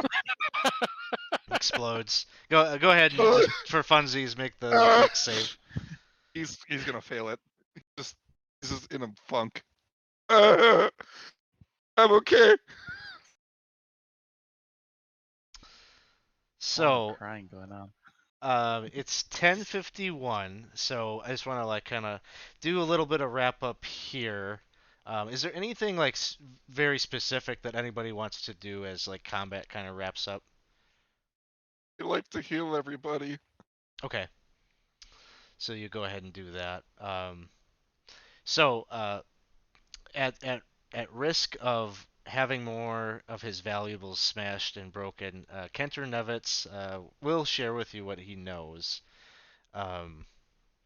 And basically, what he'll tell you is that, you know, for the past 2 months or so, whenever, uh, Byrne and Rufus moved in and started kind of taking over security of Hamlet, um, the council of Hamlet, himself, Mitch the Miller, uh, uh, Mr. Gundegoot from the tavern owner, um, Jaru the druid, the missing druid, and Hroth, the captain of the militia, had been meeting fairly regularly to try to decide and learn what it is that they might do about the burn situation. Um, they're down in that cavern that is at the base of if down below the well. There are some very large stones that unnaturally kind of fly about, float about, and move themselves around in sort of a way. It's sort of the kind of thing where he would go down there and sort of in a Ouija board kind of thing. You present a question, these stones move about, and he would interpret the messages that he was receiving from them. Um, and the stones had told him that the Earth was going to send an answer to dealing with Burn. Um, and he says that he believes that the, the ones that the Earth proclaimed were coming to the village were these two individuals that he met with, uh, the names of which are Cobart, Cobart, and Taruko, the same names that you got from earlier investigation. Um, so he'll share all of this, and we didn't get to that second part of the adventure, so you might have saved me some adventure prep because the next crew, you all are, I think, like pretty bad off, right? Like you presumably wouldn't be able to go on the chase here and deal with Teasley's these in two the next one. suckers. Okay, so Teasley, you'll just stay. Like you can short rest and everything, right? But we'll keep you Oh, where you're at. if need be, Teasley will get some healing. Yeah. Good doctor. It would be great if Teasley had a long rest, so he'd have any spell slots at all.